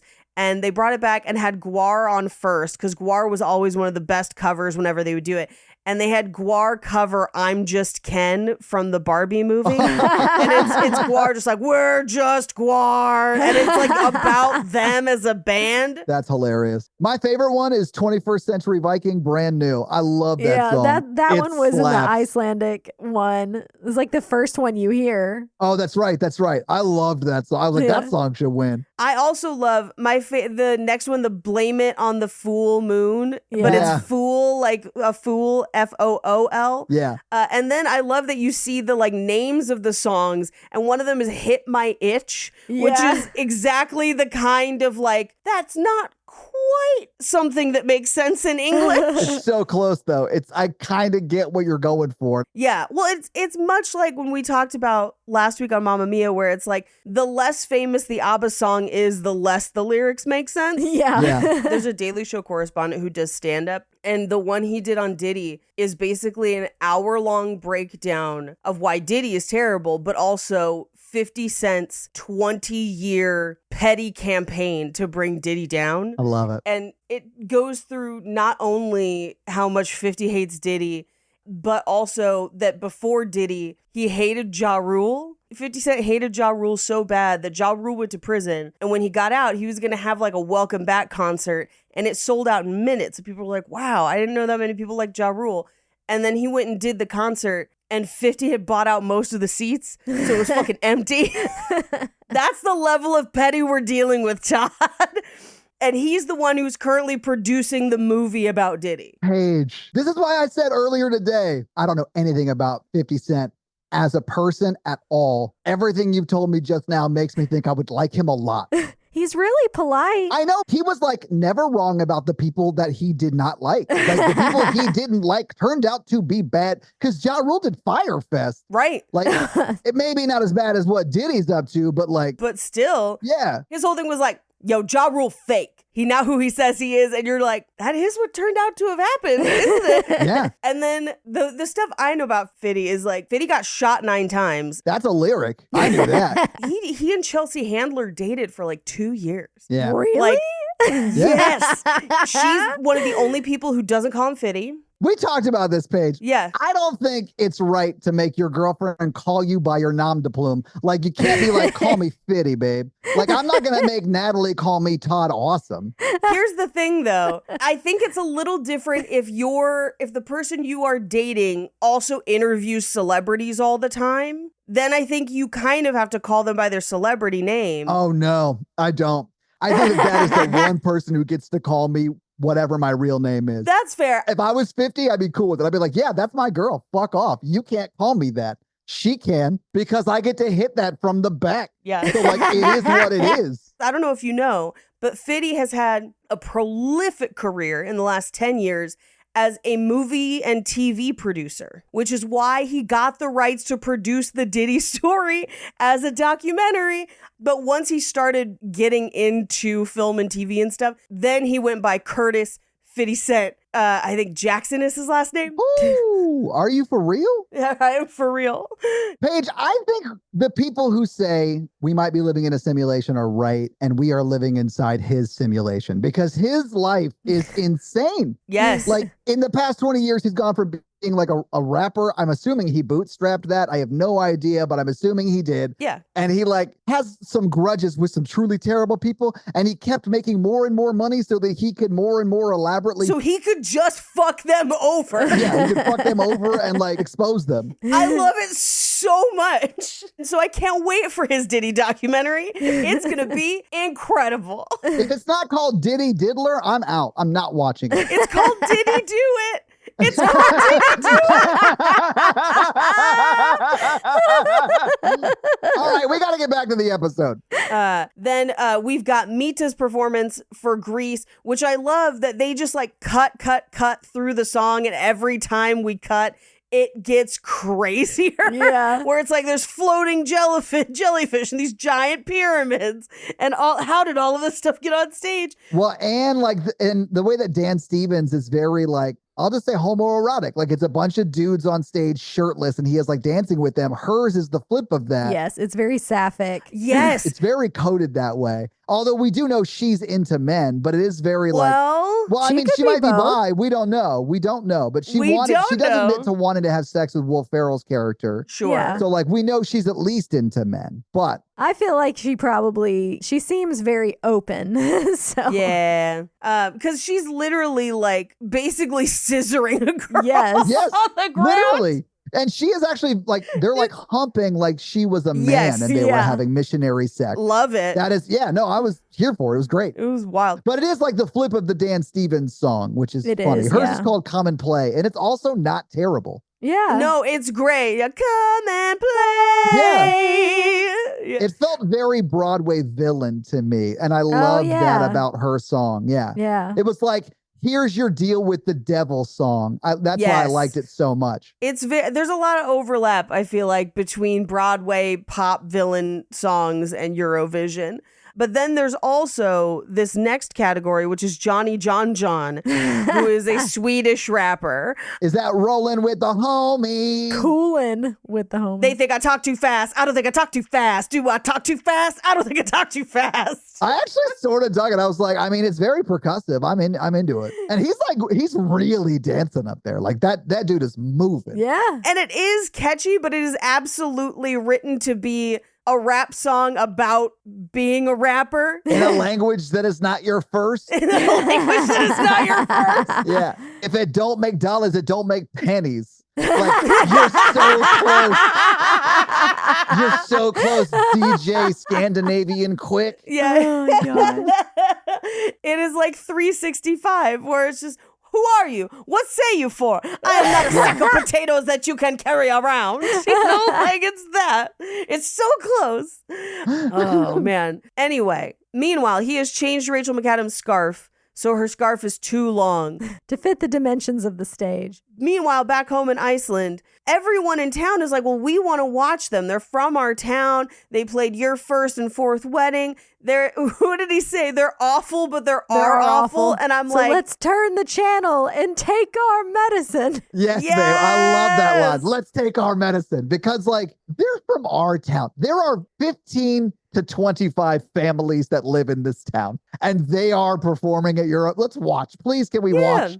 Even if they're terrible, it's like noteworthy for our town. Right. And like his dad is there. I like this movie because even his dad gets a story arc. Yeah. Like his dad, Pierce Brosnan, is like, listen, I don't want to watch that shit. Like, it's going to be embarrassing. I hate that my son's a middle-aged man who thinks he's a rock star. Like, I don't want to watch it. And if anyone from the FBI comes here, you do not know me. Not at all. I was not in New York in September of 9/11. I like how I said September of 9/11. Like, that's not a double beat. Whatever. I think you mean 10/11. Oh, what are we doing? The sequel page? Anyway, they turn it on. And just in time to hear Graham Norton be like, and Fire Saga is here from Iceland. Why is anyone's guess? Okay, so here's what I wish for Graham Norton and the Eurovision Song Contest. That before everyone performs for the first time, they always get like a real catty intro from Graham Norton. Like they've got to fucking prove themselves in that. They get an underdog arc. Yes, yeah, exactly. They're like, man, I don't know why the Beatles are here. Like, what are they? What have ever they done? And then they come out and play, you know, like their early stuff that was actually good. Yeah. And then Graham Norton's really nice about it. But like, I feel like every time he gives them shit the first time, and then they can do the underdog story.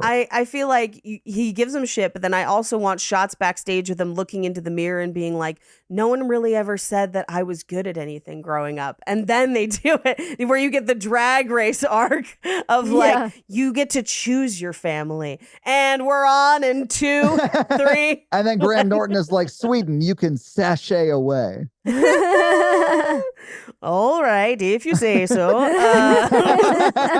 Why did you sound a little bit like the Swedish? You know what? I hear it. The Swedish chef. Yeah, that makes sense. It's in the name. It's in the name. There you go. So they start their song, and it actually goes well for 2/3 of the song. And people are into it, and it's the same song they've been playing the whole time. Like, it's the song. It is a good song. It is a catchy song. But they're in the context where they're like, oh, we're here to see live music that is a little bit strange, maybe, because Eurovision does tend eccentric, you know? I'm going to watch a bunch of Eurovision videos after this of the real ones because I know, right? Nuts, and I love it. But so like they tend to be that way. So they're in the setting that they're expecting to see a spectacle like this. And they love it. And that's why I like it. I like that they use the original song because of that. Yeah. Like if you put them in the right setting, it does make sense what they're doing, even though in Pierce Brosnan's basement, it seems insane. Yeah, right? Well, and this is the first time they've done it that something doesn't go awry in the beginning. Right. Yeah, they get through the second verse more or less. Yeah. It's that pre-chorus that gets a little trippy. Well, they get all the way through the first verse,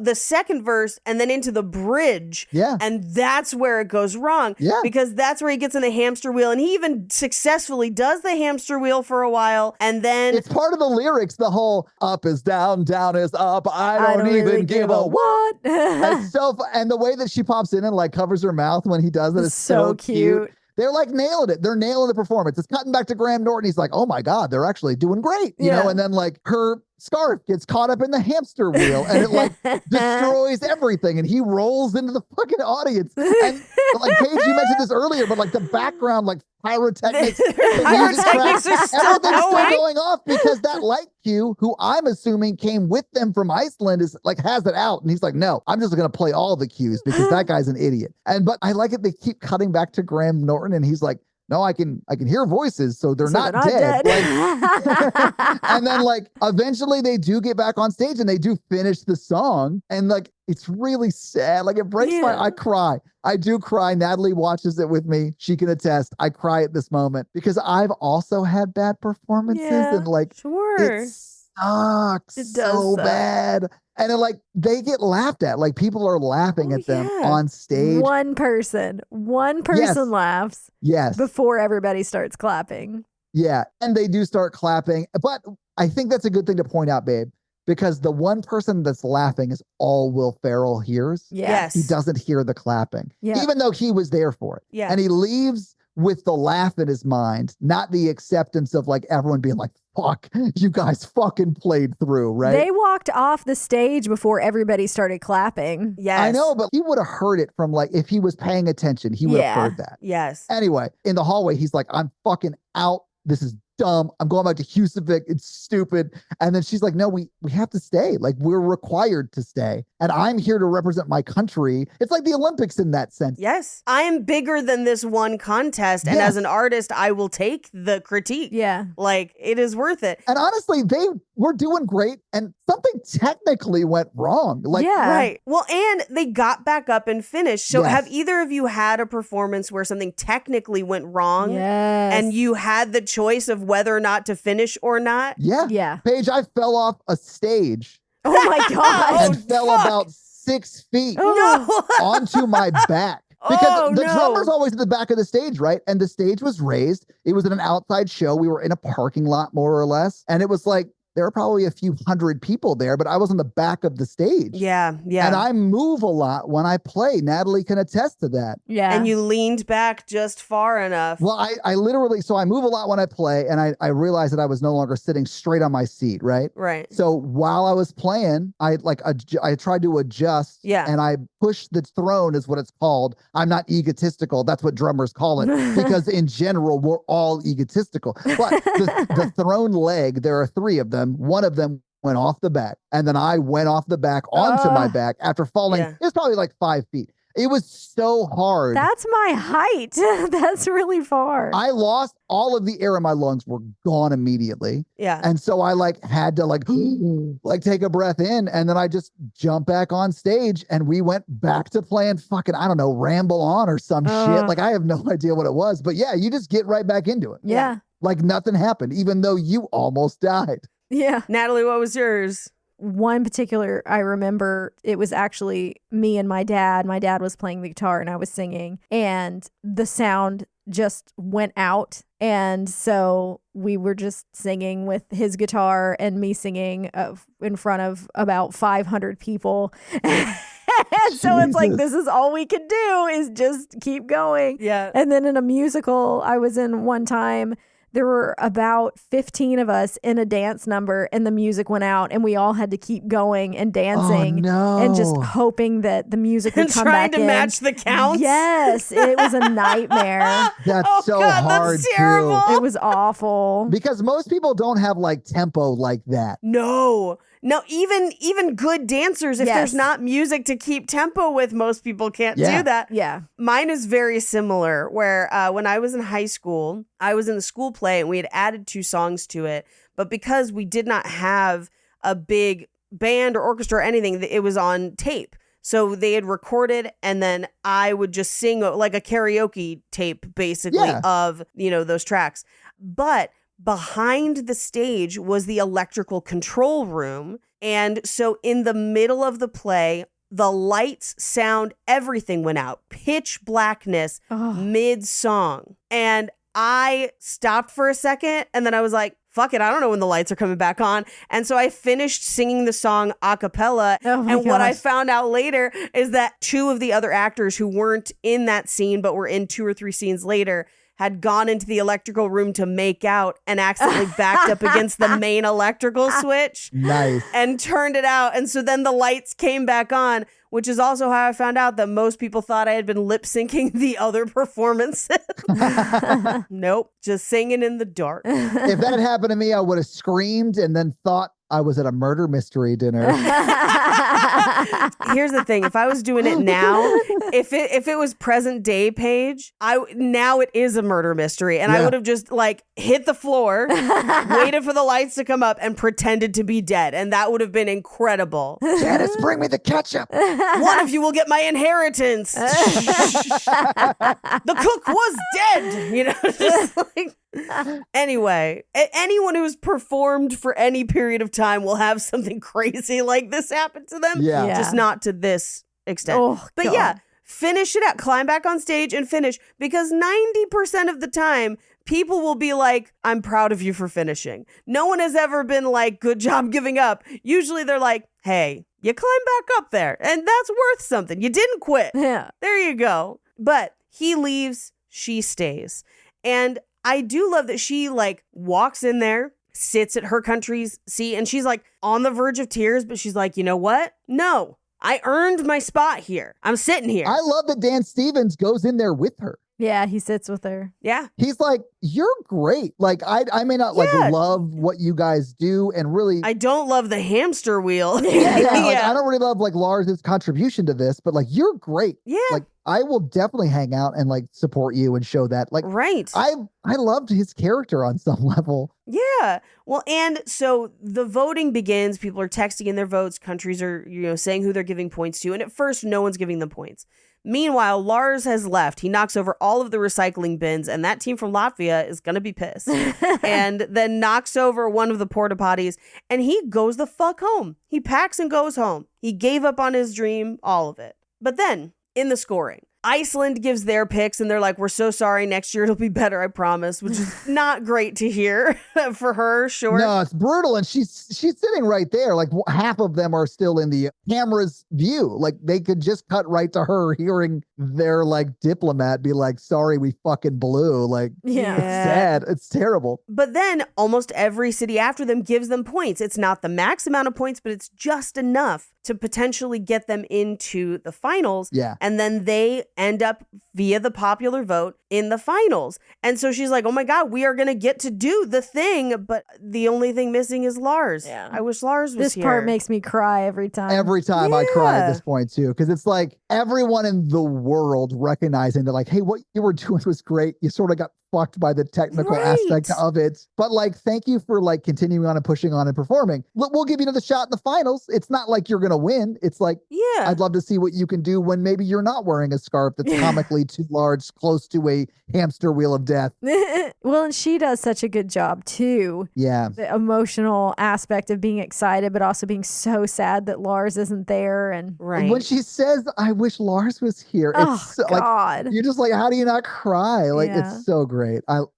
Essentially, he goes home. He ends up on the boat with his dad fishing, and they have a really great moment of like, I know you don't respect what I do. I know I'm different. He's like, I do respect you because you tried something This is that arc. in the face of impossible odds. Yeah. And you didn't give up. And that's Yeah. worth something. I love that Pierce Brosnan gets that character arc and they have Yes. this conversation because like the whole movie, one of the things that Will Ferrell is like fighting is he really wants his dad to be proud of him. yeah, And Right. his dad is like, even though I don't understand what you do, I respect the hell out of like Right. what you did when shit hit the fan and you got up there and finished the performance. You fought like a Viking through that. And he was like, I didn't understand that before, but I see that now. Yes. And that conversation is like so sweet to me because like, it's very sweet. I think the best gift my dad ever gave me was that treasure map. But the second one was that he always told me he was proud of me. Like he Right. always was like, I'm very proud of you. And like,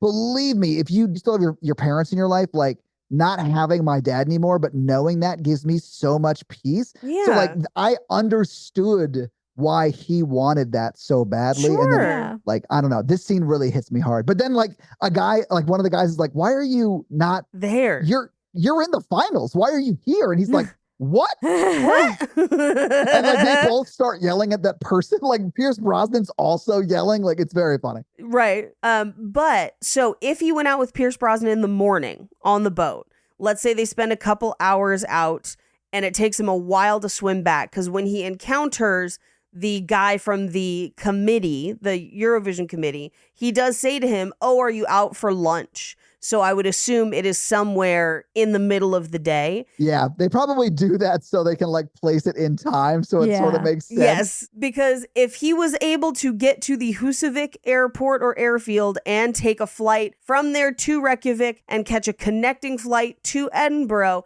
he could make it, potentially. Okay. Yeah, I assume the elves just hooked him up with 2 dolphins that he rode like skis all the way to Edinburgh. Or Trish the water spirit. Yeah, it could be. Yeah, we don't know. Yeah, a fun-loving water spirit named Trish.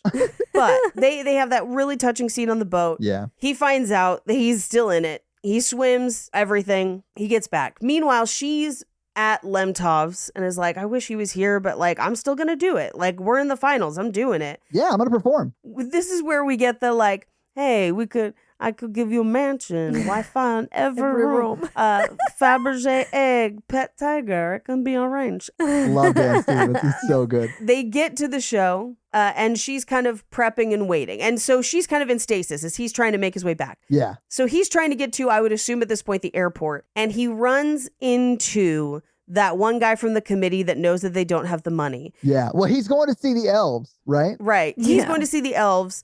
Or no, he hitchhikes with that guy. So that guy finds him. He's like, oh my God, can you give me a ride? Yeah. And he's like, yes. He's like, we got to stop somewhere first. He stops off at the elves. And this is where he's like, why does half this country still believe in elves? And he tries to strangle Will Ferrell, but then all of a sudden drops dead. Yeah. And we find a teeny tiny knife in his back. We rack focus. That door closes. And he just goes, thank you, elves. I'm going to leave this knife here. And in case you have to do other murders. Yeah. But she ends up in the dressing room. He then is trying to make it from the Edinburgh airport to the show, but there's nobody there because everyone's at home watching Eurovision except who? Americans. The dumb Americans, who he tells them there's no speed limit in all of Europe. But they believe it, so good for them.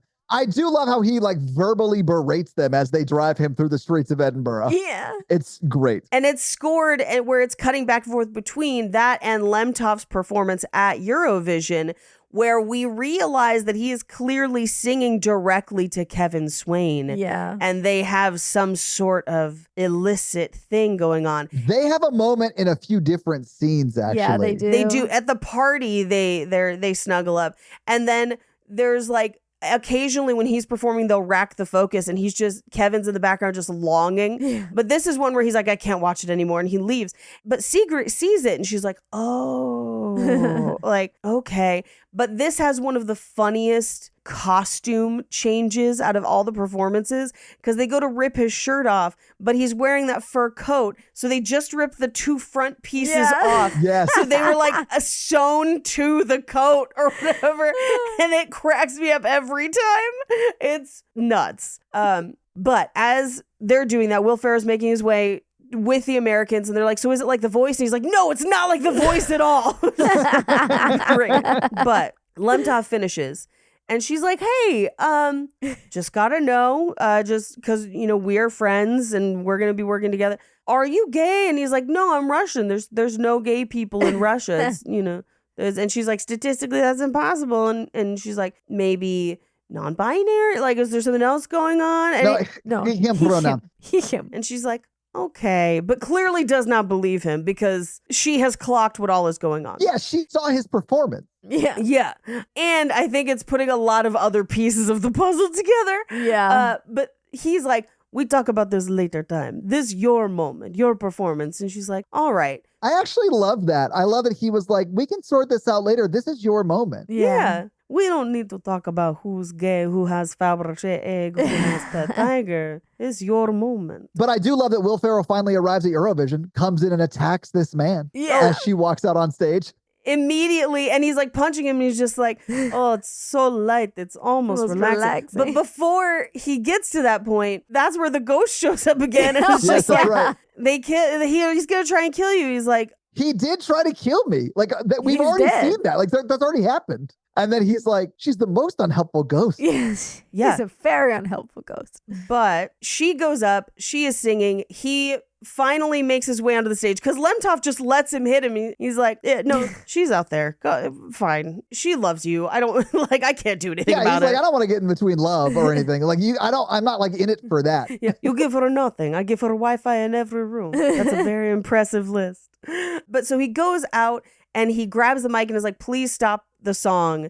And he's like, this means everything to me. This competition means everything to me, but the perfect song comes from the heart. Yeah. And he sits down and plays her song. Yeah. And she's like, wait, no, we've got to be like, we can't change our song. It will disqualify us. Yeah. And he's like, I don't care, just sing. Yeah. And she sings the song she wrote and gets to sing in Icelandic, which is significant because of the whole Waterloo they sang in English. Yeah. So now she is singing hers, and then she hits the Spjorg note.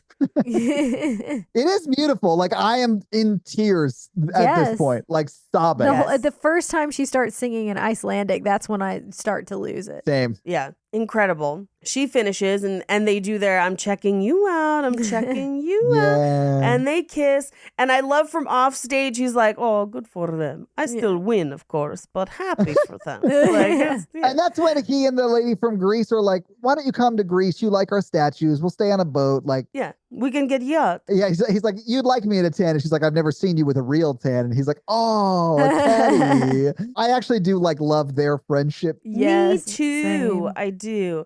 But they come home on the bus, and in contrast to when they left on the bus and no one was there to see them off, the entire town is there to welcome them home. And then we get a chyron that just says sometime later, and they have a baby with headphones on, and they're playing a gig at the same small place because it is their own parents' wedding. Yeah, so they may not have been actual siblings, but they now are step siblings at least. Yeah, and they even call it out. Like, there's a moment where they kiss. And that won't stop being weird. Yeah. And so they do point out that they are now definitely step siblings. Yep. And just fun baking note, they have a kransekake. I'm probably pronouncing that wrong. I was wondering what that was. I don't think you're allowed to say that word, Paige. So when I was in Germany for the Christmas markets 2 years ago, I brought back a set of kransekake baking pans. But it's stacked baked rings. They're kind of more like a cookie cake stack thing, kind of. I did see that. I thought it was just an interesting looking cake, but that's cool. I would love to try that. Yeah, they're kind of like buttery cookies, but with flavors and almondy stuff. Well, that sounds delicious. It does. Yeah, I really want to try and make one. It is just my list of things to bake is wide and long. We end this movie on playing the only song that matters. Ya ding dong. Yes, it's really cute. And that's the movie. So having seen the movie, having talked about the movie, what do you guys think about Eurovision? I love it. It's always fun. Love it. I love it too. It's great. I was not expecting it to have as much heart as it did, and I was really blown away by how much I liked the original songs and just how much heart it had. It's one of those movies that feels sad but happy and comfortable, and you can watch it over and over. Yeah, it's my comfort movie. Yeah, when I'm sad or when I don't know what to watch and I just want something in the background and I just want something warm and cozy. That's always what I pick. Yeah. So Paige, do you have some fun facts for us? I do. Well, hit us with your fun facts. Sing song, fun facts. To prep for the film, Will Ferrell actually attended the 2018 Eurovision Song Contest in Lisbon, Portugal, as part of the Swedish delegation, and was given access to follow the show from start to finish, including rehearsals, which is how he knew about the rehearsal process, because that's not a part they televise. So that's something you would only know from backstage. That's cool. Now, his interest in the song contest began when his Swedish wife, Vivica Paulin, took him to her cousin's house in May of 1999. Oh, wow. And the family was all there to watch Eurovision. Wow. And since then, he kept following it every year. And in 2014, he actually traveled to Copenhagen, Denmark to watch the finale of the contest for that year, in which Conchita Wurst was crowned the winner, and Conchita is in this film. No shit. Yes. So despite playing a singer, Rachel McAdams doesn't perform any of her characters singing. Yeah. They're performed by Swedish singer Molly Sandén, who you can find videos of her singing online. It's incredible. She goes by My Marianne or something like that. Yeah, but she is a former Eurovision competitor herself. She competed in Junior Eurovision, which is for like teenagers, in 2006. Oh. She also won awards in Melody Festivalen in 2009 and Melody Festivalen in 2016. So My Marianne is how she's credited. That's her middle name. Now, Rachel McAdams did record the songs and her vocals were added for additional mixing. So she can be heard during the first rehearsal when Sigrid is writing in her hotel room. That's her voice. Yeah. Dan Stevens is also dubbed by another Swedish singer named Eric, I'm not going to pronounce this right, Mjones, maybe? Oh, no. Not sure. Melisanthe Mahout, who plays Mita, is dubbed by Petra Nielsen, and Will Ferrell is not dubbed for comedic purposes. Right. Yeah. Now, the film features multiple appearances from past Eurovision contestants, including John Lundvik from Sweden in 2019, Anna Odobescu from Moldova in 2019, Bilal Hassani from France in 2019, Loreen from Sweden in 2012, Jesse Matador from France in 2010, Alexander Rybak, who was the winner for Norway in 2009 and their representative to give scores in 2018, Jamala, who was the winner for Ukraine in 2016, Alina Necheva from Estonia in 2018, Conchita Wurst from Austria in 2014, Netta Barzilai from Israel in 2018, and Salvador Sobral from Portugal in 2017. And most of that is all in that one scene, with the exception of the one guy playing the piano. So, Moonfang are a mix of people meant to represent the Finnish metal group Lordi, who are never seen outside their elaborate monster costumes. They represented Finland in 2006 with Hard Rock Hallelujah and won. Oh, wow. So that's what that is supposed to be. And they look very much like that. But again, Hard Rock Hallelujah is more rock opera than heavy metal. Then they went on to write Royals? No, not Lord. Lord. I know. I can understand the confusion because of the spelling, but you know. Now, there have been, in the last 2 years in particular, a handful of character bands like that have still done well. There's a few videos on YouTube. John Oliver also did a segment on Eurovision that covered a bunch of the weird ones in the last couple years. Highly recommend it. That's on YouTube also. Lars Running on the Hamster Wheel is an homage to the Ukrainian competitors in 2015 for a song called Tick Tock, sung by Maria Yaremchuk. They came in fifth. Props, staging, and costumes are as big of a part of Eurovision and entries as the songs themselves. And the hamster wheel was also featured in what is known as the notorious, quote, interval act in 2016 when it was hosted in Stockholm, Sweden. The hosts and the previous winner sang a song called Love, Love, Peace, Peace with many famous props, costumes, and tropes, including the giant hamster wheel from 2 years before. What? Okay. Yes. So the hamster wheel is like a real thing. That's awesome. Director David Dobkin was so impressed by the self-tape of Milan van Wielden that he was immediately cast as the 21st Century Viking without further auditions. I love him. Yeah. They said that it was the fastest casting of the entire project. Oh, wow. He's great, though. I love his performance of it. It's too short, honestly. It is. Yeah, it's great. Most of the performances of the fictional Eurovision Song Contest were filmed on the actual stage of the real 2019 Eurovision Song Contest.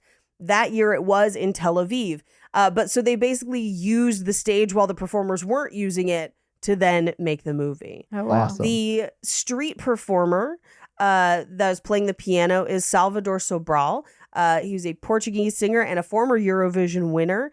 And he sung his 2017 winner song, which he agreed to. He went to Edinburgh to shoot the scene and then was asked to do another one on top of that where they would have actual dialogue with Will Ferrell's character. And he refused as that wasn't in the contract. And according to him, Will Ferrell was very pissed. But honestly, I think just having him play was great. It is beautiful. I it love it. It still works great in the movie. And if they're not going to pay him as an actor, that's a different thing, I think. Yeah, for sure. So like maybe he had a reason for that. Yeah. This was originally intended to have a release in May of 2020 to coincide with the 65th annual Eurovision Song Contest that was supposed to be held in Rotterdam, Netherlands that year, but it was canceled for the first time in its entire history due to the COVID-19 pandemic. Yeah, man. And this film got pushed back to June 2020. And I think that's part of why maybe people didn't immediately discover it, because there was no Eurovision that year. Yeah. Yeah. Graham Norton stars as himself. In real life, he is the BBC's chief Eurovision presenter. Oh. And often is the representative giving the UK media delegations scores. So he has been on multiple Eurovisions. And he's also interviewed Will Ferrell on his BBC One show, The Graham Norton Show, about his love of Eurovision. Oh, nice. Let's end on this one because this is really, really fun. Yaya Ding Dong is likely an homage to successful Eurovision songs that use simple nonsense and automatopoeic lyrics. Most likely because it's easier for people from all across Europe to sing along no matter what the language, and it doesn't matter if it makes sense. Right. So previous examples include a song called Ding a Dong from the Netherlands, which won in 1975, right before That's ABBA. The year. Yeah. It's right before ABBA. And Ding a Dong, I have actually heard Ding a Dong. It's a wild song. Definitely YouTube it, Google it. There's also one from the UK by Lulu that is called Boom Bang a Bang. That one in 1969. If you're like Lulu, I've never heard of Lulu. In America, you may have, because Lulu famously wrote To Sir with Love, which in America was paired with a very famous movie. So you probably have heard of Lulu. You just probably haven't heard Boom Bang a Bang. Then there also was La La La from Spain from the year before that famously beat British entry Cliff Richard's Congratulations in 1968. So particularly in the 60s and 70s, there was a lot of ya ding dong ass nonsense going on at Eurovision, and those are your fun facts. Well, thank you for those fun facts, Paige. Let's talk a little bit about box office. And this time when I say a little bit, I truly mean that, because this was released to Netflix. It did not go into theaters. So I really only have a budget. And what do you think that budget was in 2020 when this movie premiered? I think they probably spent some money on this because they probably expected it to do well if it had been released alongside Eurovision. So I think they probably spent about 30 mil to make this. All right, Natalie, you want to guess? I know this stuff makes you nervous. I don't know. I'm not good at this stuff. I'm not up on it like you guys. Nobody cares if you're close. Paige said 30. I'm going to say 35. Oh, shit. It is $35 million. It is 100%. I swear to God, it's $35 million. That's amazing. That sounds about right, though. And it is. Yeah. It's all on the screen, and there's a lot of stuff on location. Yeah, I think this looks like $35 million. So yeah, it's good. No embezzling happening here. Probably not. If you adjust that for inflation, that's actually $42.5 million today, even though that was just 4 years ago. Jeez. Anyway, and that's really all I have. Like, this was released to Netflix. It did very well on Netflix. It was like the #1 movie for a good number of weeks, and it did very well, but that doesn't translate to dollars necessarily because it's not like the way the box office performs. So I don't really have that kind of figure for you. So sorry, but it's really just that. But that's your box office. Great. So, Paige, you want to hit us with the romance scale? Our romance scale is a scale of 1 to 4 because Mikey said so. Todd, how romantic did you find this movie? I don't think it's really all that romantic, although it is like, it's kind of a movie where someone is sticking by their man, which is a very Dolly Parton-esque, Tammy Wynette kind of thing. But for him, it's like getting over his like obsession to realize that he's in love with somebody and should focus on that. So like, you don't really get a lot of the romance stuff. So I'm going to give it a 1 because there really isn't a lot of it. Okay, that makes sense. Ladies? I'd give it a 1 as well. Natalie, how are you feeling? Probably a 1. I don't think it's not romantic, but I mean, if it's just a scale of 1 to 4. Yeah, I'd say 1. And I don't think there's anything on the roar scale either. I mean, Dan Stevens gets like a 3. Because when he roars, you know he's done. Yeah. Well, yeah, I was like, there's literal roars. And he's like, on the savannah. Like, yeah, give him a 3. I don't know why, but the last note of the song being the octave higher makes me laugh so hard. The Lion of Love. I love it. It's so funny. Hey, Todd, do you have any reviews for us? So yeah, I do have the Spotify comment. So this Spotify comment comes in from our most recent episode, which was the Fall Guy episode. And this is going to come in from Carrie. I'm not going to say her last name, although it is here. And they say, my brother worked on the harbor bridge scene for this film as a light tech. Nice. And I had to get to the other side of Sydney that same day. All of the harbor traffic had to go through a toll tunnel under the water. And for that, I will never forgive Ryan Gosling. All right. So Claire has a grudge and I think a bone to pick with Ryan. That's fair. But anyway. I think a lot of people have a bone they'd let Ryan pick. Dan Stevens in this movie for sure. Yeah. Oh my God, I'd watch that tape. When he roars, you'll know he's done. Yeah. So, if you want to have me read your Spotify comment and or 5-star Apple review, leave us a 5-star Apple review or comment and I'll do just that. Natalie, thank you so much for guesting on the podcast today. Well, thank you for having me. And honestly, for marrying me yesterday. My pleasure. When this episode drops. You my husband. I know, it's crazy, right? So this week, Paige, I made you watch Eurovision. And I have put so much thought into marrying the beautiful guest that we had on our podcast today that I haven't really thought much about what we do after the wedding. Sure. And I truly do not know. Do you have anything that you'd like to do? I mean, we could do another after film, but oh no, I know exactly what we're going to do because the Beautiful Disaster sequel is also, spoiler, a destination wedding. God damn it. I hate that I just did this to myself. I played myself. Yeah. So I guess your homework for next week is to watch The Beautiful Disaster 2? It is called Beautiful Wedding. What a beautiful wedding. What a beautiful wedding. I'ma make you watch this movie.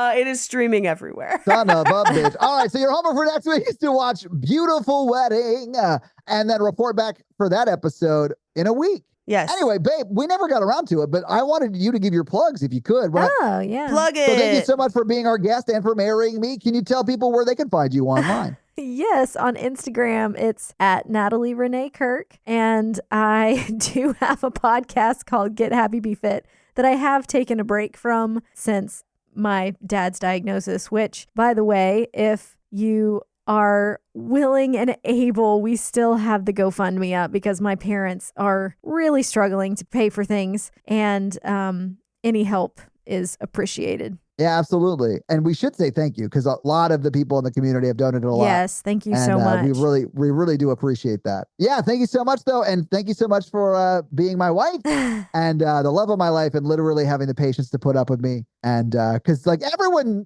like 6 years ago when we started dating, I was on the podcast. Like people know the kind of bad person I was. You weren't a bad person, but you have grown a lot. And I'm very proud of you and thankful that you have worked so hard to be such a good husband. I love you. Love this is the best. I really do. I'm so excited. Anyway, so yeah, if you guys like this show and want to hear our other show where we talk about horror movies, that is The Horror Virgin. That's the only other podcast I am on, but Paige is also on Cult Podcast, which you can find at Cult Podcast. And you can find us on social media. I am at Todd J. Awesome, literally everywhere. Paige is at Paige Wesley on Instagram. No, it's at Rampage Wesley on Instagram and TikTok, at Paige Wesley on Twitter. That's right. All right. So that's where you can find Paige. If you want to find the show, we are at Romancing the Pod Show, right? Yep. Romancing Pod Show on Twitter. Well, and Instagram, right? And Instagram, but it's show SHO because character limits. If you start typing Romancing the Pod, it'll come up. It'll definitely come up on Instagram. I don't know about Twitter because I haven't posted on Twitter in a hot ass minute. So like, who knows? But that is where you can find more of us. So yeah, guys, give us a follow. Support the show any way you can. We'd love it. Smash that like button. Hell yeah. No, that's about it. Yeah, so we're dropping plugs, our plugs. Yep. And then, let's close it down. Yeah, that's going to be it for us, you guys. I'm Paige. And I'm Todd. And you complete us. To completion. And when I roll, you'll know I'm done. I just married my best friend, Nerd.